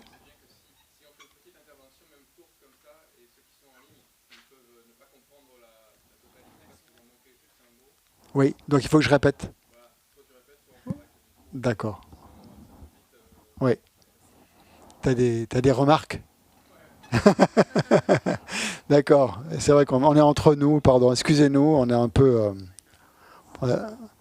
Donc il faut vraiment être discipliné en pensant aux autres. Hein. On parle de bodhicitta, mais bon. Prenez le micro et puis moi il faut que je pense à... Vas-y, alors la question c'était... Vas-y. Alors tu dors, Pascal? C'était quand tu parlais des perturbations mentales, oui. Qu'il avait éliminé toutes les perturbations mentales. Est-ce que le chérissement de soi... L'auto-chérissement en faisait partie? Non, le chérissement de soi ne fait pas partie des émotions, perturbatrices. Et donc ici, la vérité de la cessation, c'est de faire cesser justement toutes les perturbations mentales. Hein, et cette voie ne s'adresse pas seulement au Mahayana, mais aussi dans le Hinayana, dans les arhats. Ils pratiquent donc, ici cette... Attends, les graines, alors, comment les graines? Et les graines, oui, c'est ça. Oui. Et leurs graines. Donc, je répète. Donc, la vérité de la cessation, c'est la conscience supérieure qui a réalisé directement la vacuité, qui est appliquée pour contrecarrer les émotions perturbatrices et leurs graines. Donc la vérité de la cessation, c'est un état, en fait, où tel ou tel niveau de perturbation ne se manifeste plus.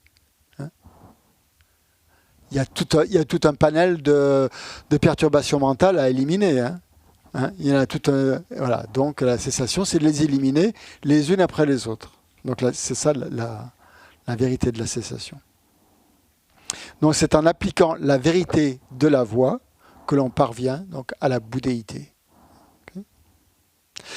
La qualité spécifique au Sangha, c'est quoi le Sangha? Donc c'est le continuum d'un être dans lequel se trouve une vérité de la voie, hein, et ou une vérité de la cessation.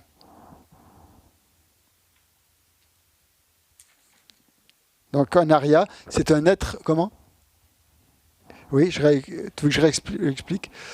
Donc le Sangha, c'est le continuum d'un être, c'est-à-dire la conscience, hein, d'un être qui a réalisé directement la vacuité. Hein. En Sangha, on parle de la Sangha Arya, hein, des êtres sublimes, qui a réalisé directement la vacuité. Donc puisqu'il a réalisé directement la vacuité, dans son esprit, dans son continuum mental, il a à la fois la vérité de la voie, hein, c'est la définition de la réalisation de la vacuité, il a la vérité de la voie, et au moins une en tout cas, vérité de la cessation, puisqu'il va éliminer telle ou telle perturbation mentale. Alors il n'a pas encore peut-être complètement éliminé, il est sur la voie, mais il s'apprête. C'est pour ça, c'est et ou. Hein. Peut-être qu'il n'a pas encore éliminé. Hein. Mais il a forcément, en tout cas, la vérité de la voie. Mais il n'a pas forcément encore la vérité de la cessation. Oui, c'est au deuxième instant. Voilà. Au premier instant, il réalise donc la vacuité. Donc il a la vérité de la voie. Et au deuxième instant, et après aux autres successifs, il va appliquer ça à des objets différents. Et à quel objet il applique ça? Aux perturbations mentales. Hein? Donc 1, 2, 3, 4, 5. Et plus il va monter comme ça dans la gradation, dans les voies, plus il va éliminer des perturbations mentales jusqu'à l'éveil, jusqu'à la 7e terre. Hein. Après, il élimine les graines, hein, les empreintes, oui.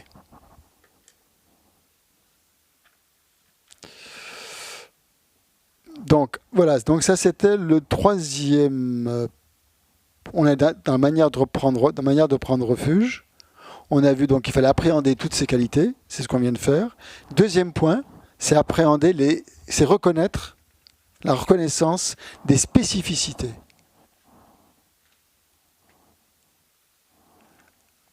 Donc on prend refuge en connaissant les spécificités des objets de refuge. Alors qu'est-ce que ça veut dire, la spécificité des objets de refuge?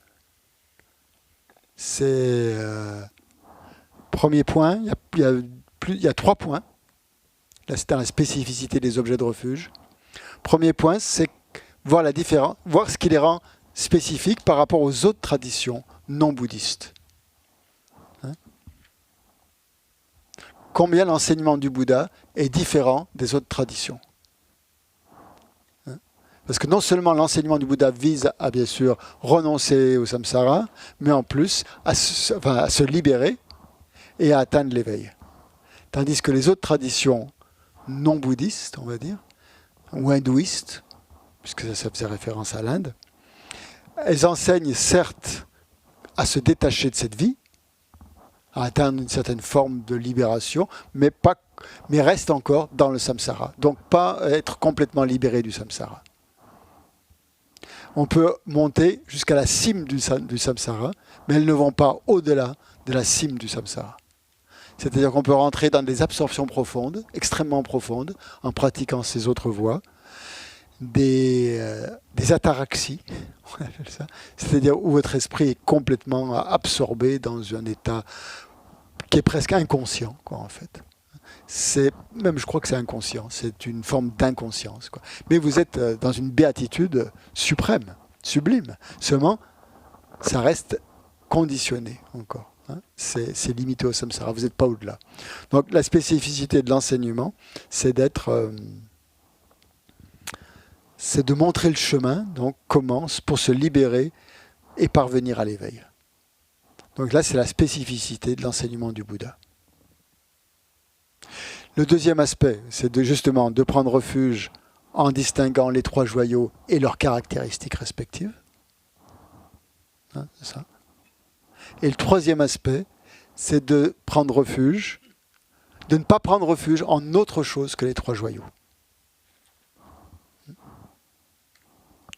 Donc ça fait partie des spécificités.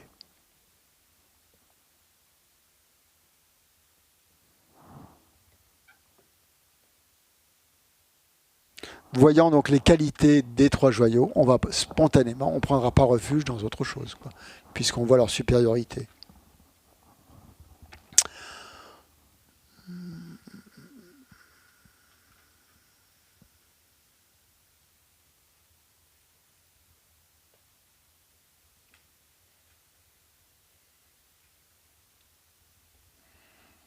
Est-ce qu'on peut avoir une vérité de la cessation si on n'a pas la vérité du chemin?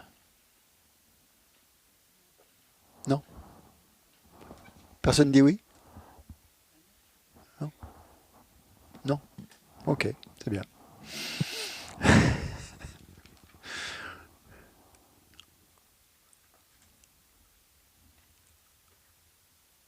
Quelle différence il y a entre un Bouddha et un Arya Bouddha, ou un Bouddha Arya? Alors là, alors un est encore... comment tu as dit? L'un est humain. Oui. Il est dans le samsara? Ah non. Si il est Bouddha, il est plus dans le samsara. Non. Ah non. Pas entièrement éveillé? Non. S'il est Bouddha, il est Bouddha. Bouddha veut dire entièrement éveillé. Plus dans le samsara. La différence entre un Bouddha, quand on dit Bouddha, et Arya Bouddha. Il l'a dit plusieurs fois. Qu'est-ce que ça veut dire quand on dit Arya Bouddha? Par opposition à Bouddha. Ou par Enfin, pas opposition vraiment, mais enfin, bon, ouais. Attends, micro, micro. Arya Bouddha, c'est un Bouddha incarné? Une personne? Oui, c'est ça. C'est ça. C'est ça. On peut dire ça. Ça fait référence à l'être, le Bouddha, à l'être lui-même, à la personne. On peut dire une personne, je ne sais pas, mais en tout cas un être, oui. Ouais. Tandis que quand on parle de Bouddha, ça peut être, c'est pas forcément incarné, ça fait partie justement du Dharmakaya et des autres kayas. Est-ce qu'on peut considérer que Sa Sainteté le Dalai Lama est un Arya Bouddha? Ça, c'est, si vous le prenez, si pour vous le Dalai Lama, Sa Sainteté le Dalai Lama est un Bouddha, on peut parler de lui comme étant un Arya Bouddha, effectivement. Comment? Attends. Est-ce qu'on peut dire que c'est un Tulku? Ah oui, puisque c'est un être réincarné. C'est le 14e Dalai Lama. Donc, si le Dalai Lama peut être considéré comme un Arya Bouddha ou un Bouddha, il est bien dans Samsara, non? Ouais, il y a un truc. Son esprit, est-ce que l'esprit du Bouddha est dans le samsara? Ah, c'est son esprit. Oui. Il donne l'apparence peut-être d'un être ordinaire, comme ça, comme toi et moi, mais son esprit, J'ai pas compris la question. ouais, son esprit, on ne peut pas dire. Le samsara, c'est la définition de son esprit, hein, c'est la qualité de son esprit. S'il a réalisé la vacuité, non, il est au-delà de là. Je pense que le Dalai Lama l'a réalisé. Bon, on va pas, chacun le voit de sa façon, hein. Mais ouais. Donc c'est clair ça, Arya Bouddha, c'est bon, hein? D'accord.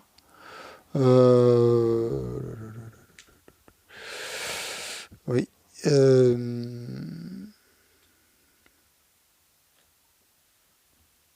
Donc quand on parle du Bouddha Shakyamuni, c'est un Arya Bouddha ou un Bouddha? Hein? Ouais, un Arya, voilà. Ouais. Donc un Arya Bouddha, c'est un être qui a réalisé la vacuité, hein?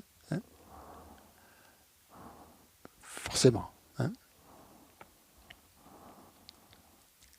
Puisque Arya veut dire ça. Hein? Veut dire qu'on a réalisé la vacuité directement. Hein? Ensuite, le quatrièmement, c'est dans la manière de prendre refuge, c'est prendre refuge exclusivement dans les trois joyaux.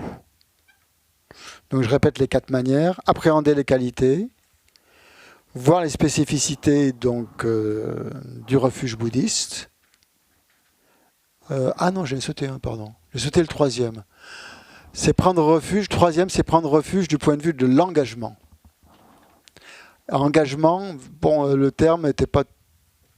C'est-à-dire en acceptant, il a dit le mot Kalen, ça veut dire accepter.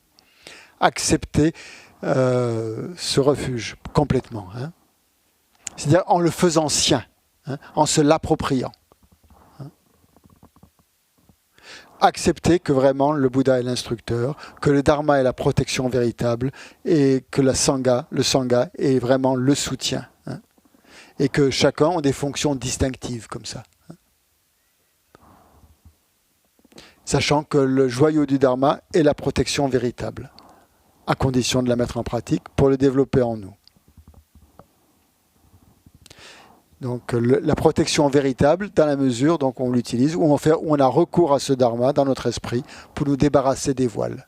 C'est à ce moment-là que ça devient un joyau du dharma.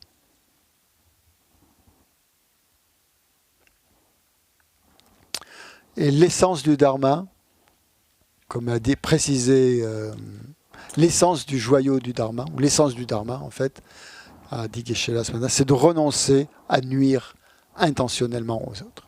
Donc prendre refuge du point de vue de l'engagement, ça veut dire justement prendre l'essence du dharma, c'est-à-dire renoncer à nuire à tout être intentionnellement. Donc c'est ça que ça veut dire prendre refuge du point de vue de l'engagement, s'engager à ça.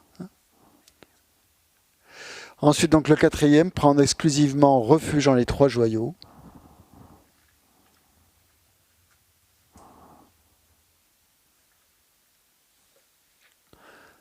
Donc c'est le dernier point. Donc quand on a pris refuge, donc on considère que ce refuge est une protection ultime, qu'il n'y a pas de meilleure protection. Et que si jamais si on considère un autre refuge comme ultime, à ce moment-là on perd, ou on altère en tout cas, son refuge dans les 3 joyaux. Voilà. Mais qu'on peut avoir, temporairement, on peut recourir à d'autres remèdes temporaires, quoi, disons, en cas de besoin, hein, en cas de nécessité, sans leur accorder, bien sûr, une confiance absolue. Hein. Donc,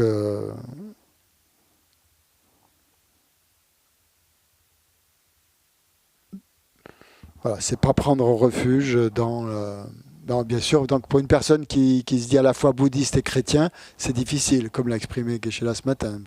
Comment peut-on être à la fois... sa confiance, on l'accorde de manière absolue à l'un ou à l'autre, mais pas aux deux en même temps. C'est difficile quand même d'allier les deux, puisque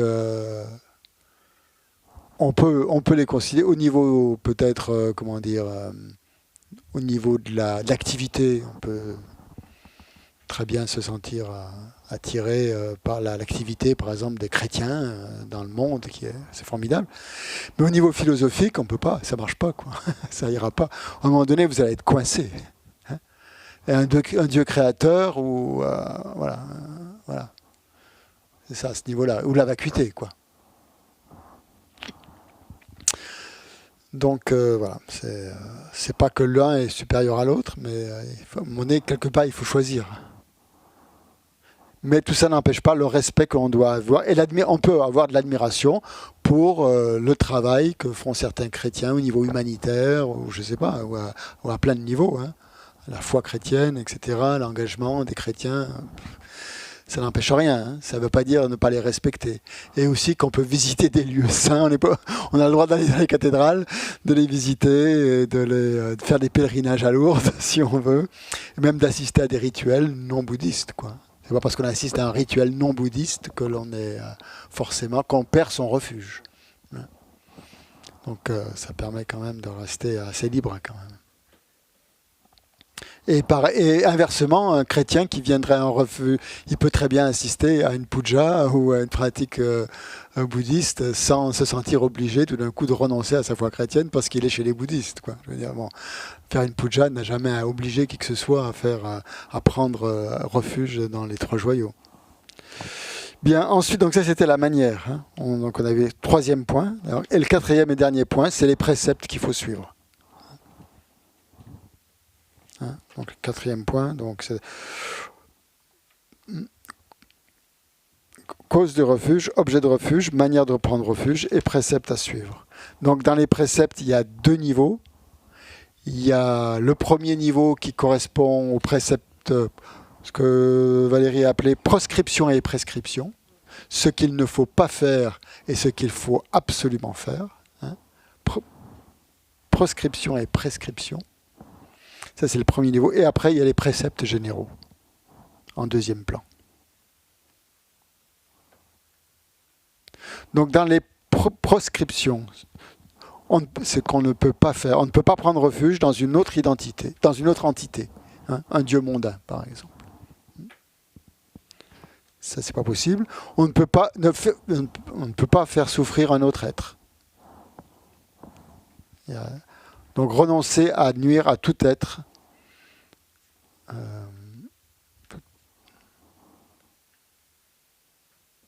Pourquoi ? Le fait de renoncer à nuire à tout être va justement créer les causes pour ne pas renaître dans les mondes inférieurs. Et pour s'assurer une meilleure réincarnation. On est toujours là. Hein, comment s'assurer de meilleures réincarnations. Humains ou animaux, hein, bien sûr, en pensée et en action.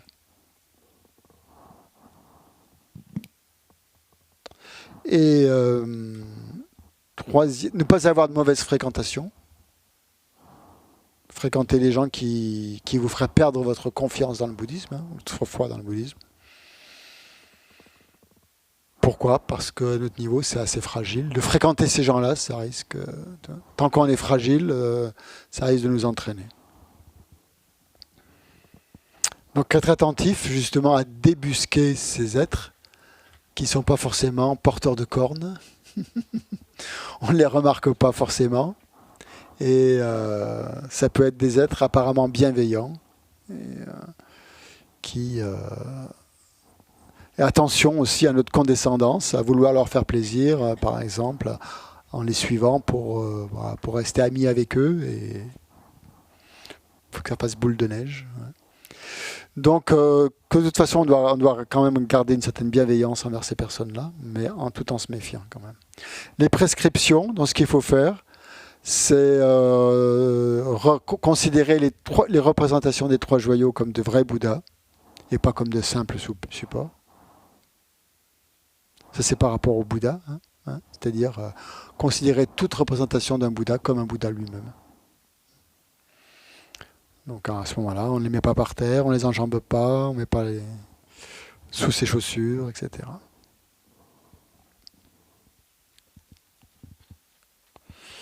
Donc les statues ne sont pas de simples décorations. Et les textes, donc, les considérer comme la parole du Bouddha. Le simple mot, une simple page, quelques vers, et on ne doit pas on ne doit pas mettre une statue sur un texte. Ensuite, pour la sangha, donc normalement c'est 4 moines pleinement ordonnés, donc au niveau conventionnel, c'est ce qui distingue un sangha. Mais en fait, on peut étendre ça à toute personne qui a pris l'ordination. Et donc ne pas critiquer quoi que ce soit qui représente la vie monastique, que ce soit le vêtement ou autre chose. Mais au contraire, faire des offrandes et les respecter. Dans les préceptes généraux, donc voilà, vous avez la liste, prendre refuge de manière répétée en se remémorant les qualités distinctives des 3 joyaux. Du Bouddha, du Dharma et du Sangha, 3 fois le jour, 3 fois la nuit. Faire offrande au Bouddha, Dharma, Sangha, de tout ce qu'on mange, de tout ce qu'on boit. Se rappeler la grande compassion et cultiver le désir de libérer les êtres, en leur montrant comment les libérer de leur souffrance. Et quoi qu'on fasse, toujours faire confiance au Bouddha, quoi qu'il se passe. Et les 5e et 6e, on va les voir demain, donc je ne vais pas les évoquer. On va voir les 8 bienfaits du refuge. Quels sont les 8 bienfaits? Je pense qu'elle a dit qu'on verrait ça demain. Est-ce qu'il y a des questions par rapport à cette révision ou par rapport... Oui, Cathy. Oui, par rapport à les textes qu'on a en double ou qu'on ne veut pas garder, comment on peut s'en séparer? Je crois que la meilleure façon, c'est de les brûler.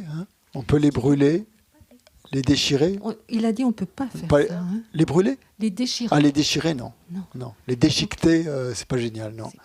Et quand on les brûle, il faut visualiser qu'en fait, toutes les lettres qui sont brûlées se fondent dans la lettre A. La lettre A qui est le symbole de la vacuité, en fait. Que tous les sons de ces lettres se résorbent dans la syllabe primordiale, en fait, qui est le A. Vous savez qu'on dit que la forme la plus condensée du sutra de la Prajnaparamita, c'est A. Et donc, quand on visualise, quand on brûle les textes, c'est penser à ça. Les déchiqueter dans une broyeuse, tu veux dire, avec une machine qui les broie comme ça. Pas très bon, non. Donc le mieux, c'est de les brûler si on a un jardin, si on peut. C'est difficile. C'est pas toujours facile. Vous les amenez ici, oui. Ouais. Est-ce qu'ils sont... Non, je pense pas. Je pense pas que ça soit possible, non. Non, parce que sinon, ça serait... il y en aurait une pile énorme, quoi. Imaginez, il ferait une... Non, c'est pas non plus possible. Donc, on peut brûler, c'est facilement. Il suffit d'avoir une grande... Moi, je les brûle dans une brouette. Si vous avez une brouette chez vous, vous faites brûler dans la brouette. Mais je sais pas, ça peut être une espèce de marmite ou je sais pas, ou quelque chose. Une bassine. Ouais, t'as une méthode, Yéché, pour brûler le texte? Non? spécifiques, oui. Merci. Hein? Pareil pour les représentations. Les On les brûler? brûle aussi, ou s'il y a des statues. Pourquoi tu veux brûler la représentation? Non, qui seraient abîmées, pardon. Je prends des raccourcis. Qui seraient abîmées, oui. Qui seraient tu brûles. très, très illisibles. Ou... Voilà. Ouais. Et pour les tu peux vraiment les réduire en poudre et après peut-être les mettre, je sais pas, dans une rivière ou dans la nature, dans un endroit propre ou dans un lieu saint, par exemple, je sais pas, ou avoir un petit sanctuaire, je sais pas, créer un petit... Plusieurs façons. Oui.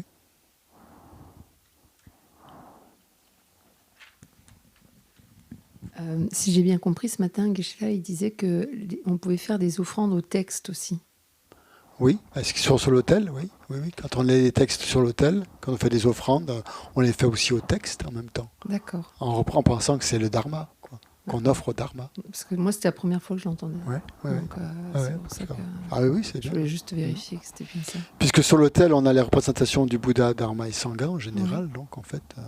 on fait aussi offrande au Dharma. Mais si par exemple on a le livre du Bodhicharyavatara de Shantideva et qu'on sur l'a mis sur l'autel, on peut penser un bouquet de fleurs par exemple, on le met devant.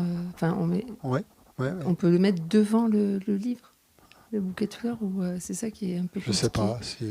Ça peut le cacher. Après, il faut voir. Ouais. En général, les textes sont assez hauts. Hein. D'accord. Un peu plus hauts. Ok, merci. Bon, donc, 6h moins 10. On n'aura pas le temps de faire la pratique complète. On va simplement terminer en lisant le fondement de toutes les qualités, en méditant sur les points du Lamrim, justement pendant les 10 minutes. Et on terminera après par les dédicaces, donc que l'on peut trouver en les téléchargeant depuis le site des éditions Mahayana, qui sont en donation libre. Hein. Donc ces textes-là. Et je devais dire autre chose, Alexis, Ouais, le lien est dans le commentaire et le chat de YouTube et de Facebook.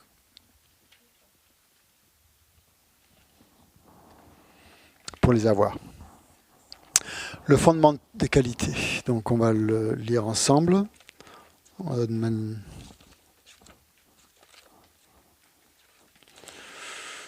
Donc c'est page 139. 139.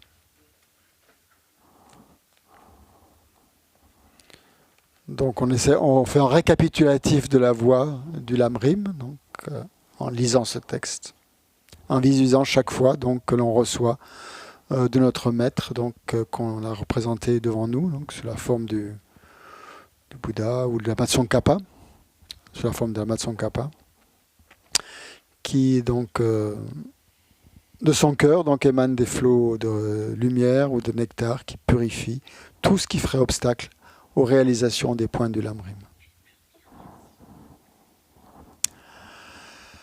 Le fondement de toutes les qualités est le maître bienveillant, pur et parfait. Se vouer à lui est la base de la voie. Veuillez me bénir afin que, réalisant clairement cela et m'y appliquant avec diligence, je m'en remette à lui avec grand respect.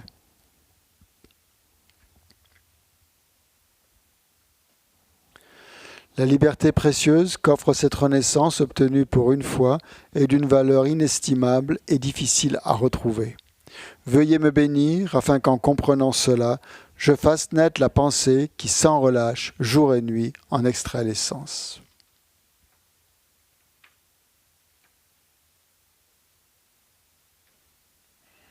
Cette vie est aussi impermanente qu'une bulle d'eau. Puissais-je me souvenir qu'elle décline rapidement et que très vite survient la mort. Après la mort, de même que l'ombre suit le corps, les actions blanches et noires sont suivies de leurs effets.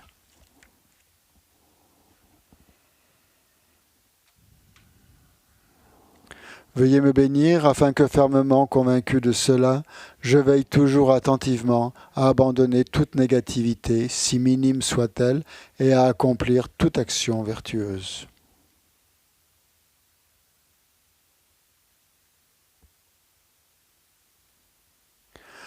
La poursuite des plaisirs samsariques est la porte de toute souffrance, source d'insatisfaction, ces plaisirs ne sont pas fiables. Veuillez me bénir afin qu'ayant pris conscience de ces désavantages, j'aspire intensément à la félicité de la libération.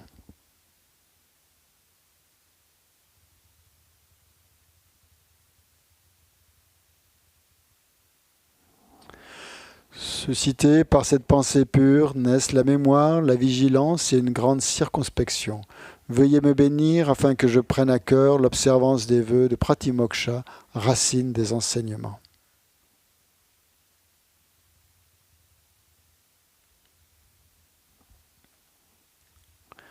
Tout comme je suis moi-même tombé dans l'océan du samsara, tous les êtres nommaires y sont aussi tombés. Veuillez me bénir afin que j'en prenne conscience, m'exerce au suprême esprit d'éveil et prenne la responsabilité de libérer ces êtres transmigrants.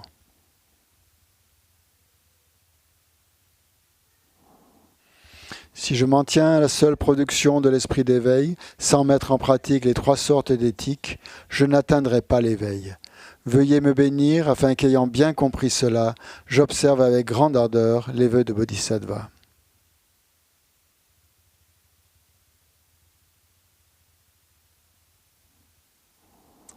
Veuillez me bénir afin qu'ayant apaisé les distractions envers les objets incorrects et analysé correctement le sens de la réalité, je fasse naître rapidement dans mon continuum mental la voie qui unit le calme mental et la vue profonde. Veuillez me bénir afin que devenu un réceptacle pur par la pratique de la voie commune, je franchisse l'excellent gué des êtres fortunés, le suprême véhicule de Vajra. Dès lors, la base d'accomplissement des 2 types de réalisation est l'observance pure des vœux et engagements sacrés. Veuillez me bénir afin que fermement convaincu de cela, je les protège même au prix de ma vie.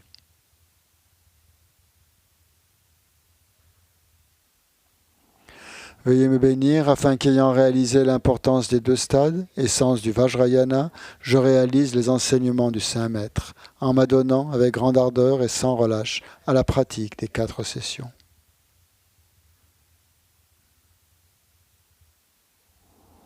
Ainsi puissent les maîtres qui montrent la noble voie et les amis spirituels qui la pratiquent jouir d'une longue vie. Veuillez me bénir afin que tous les obstacles intérieurs et extérieurs soient définitivement apaisés.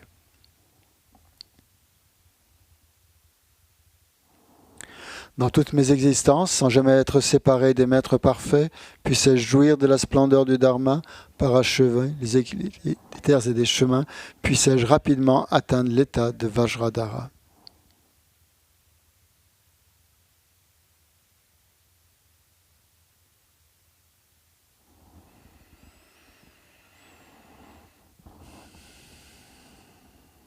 Donc on dissout le maître spirituel, donc sous la forme de Matsongkhapa. Visualise qui se fond en nous et qu'il imprègne complètement tout notre corps, notre parole et notre esprit.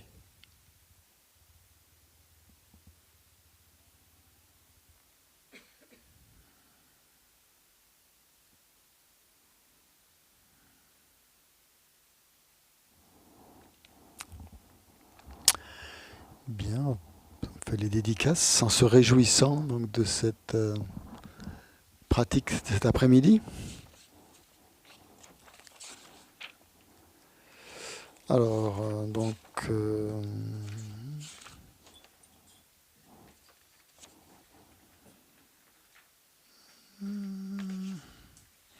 dans les livrets, c'est page 10. Gewadiye nyo do dalama sangye drogyone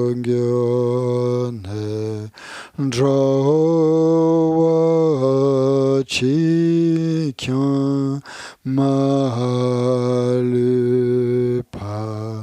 deye salam gepasho. Que tous ceux qui sont malades recouvrent rapidement la santé, que toutes les maladies de ce monde disparaissent à jamais, Que dans aucune contrée de par ce vaste monde n'advienne épidémie, famine ou conflit. Que les êtres vivent dans la vertu et le bonheur grâce à la richesse du Dharma et que croissent l'abondance, la prospérité et l'excellence. Chancho Semcho Rinpoche Maikye Panam Kegyo Chik Kyepa Nyampa Mepa Yangone Gondo Pelwar Shom Tonye Tawa Rinpoche Maikye Panam Kegyo Chik Kyepa Nyampa Mepa Gone Gondo Pelwa Shom. Puissent tous les êtres, mes pères et mères, connaître le bonheur et tous les états d'existence inférieurs être vides à jamais. Où qu'il y ait des bodhisattvas, puissent toutes leurs prières se réaliser immédiatement.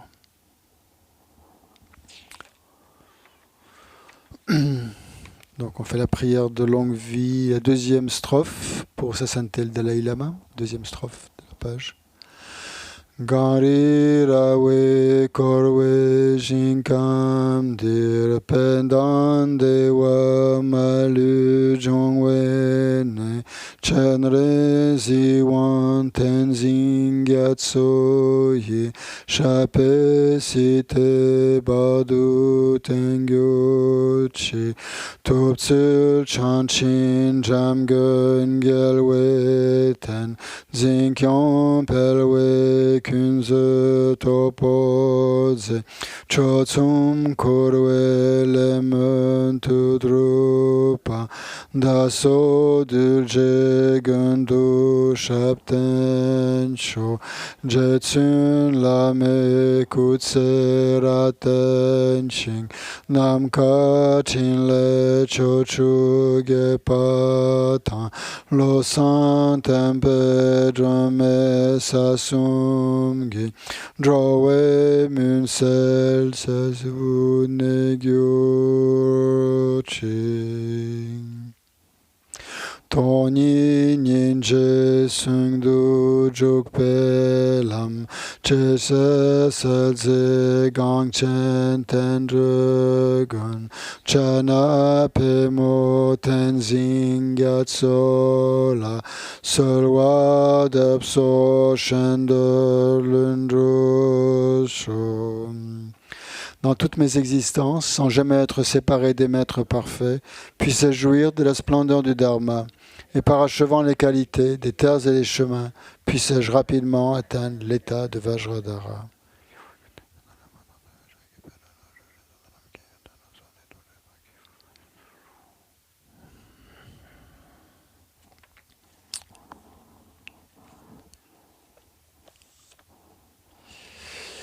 Voilà.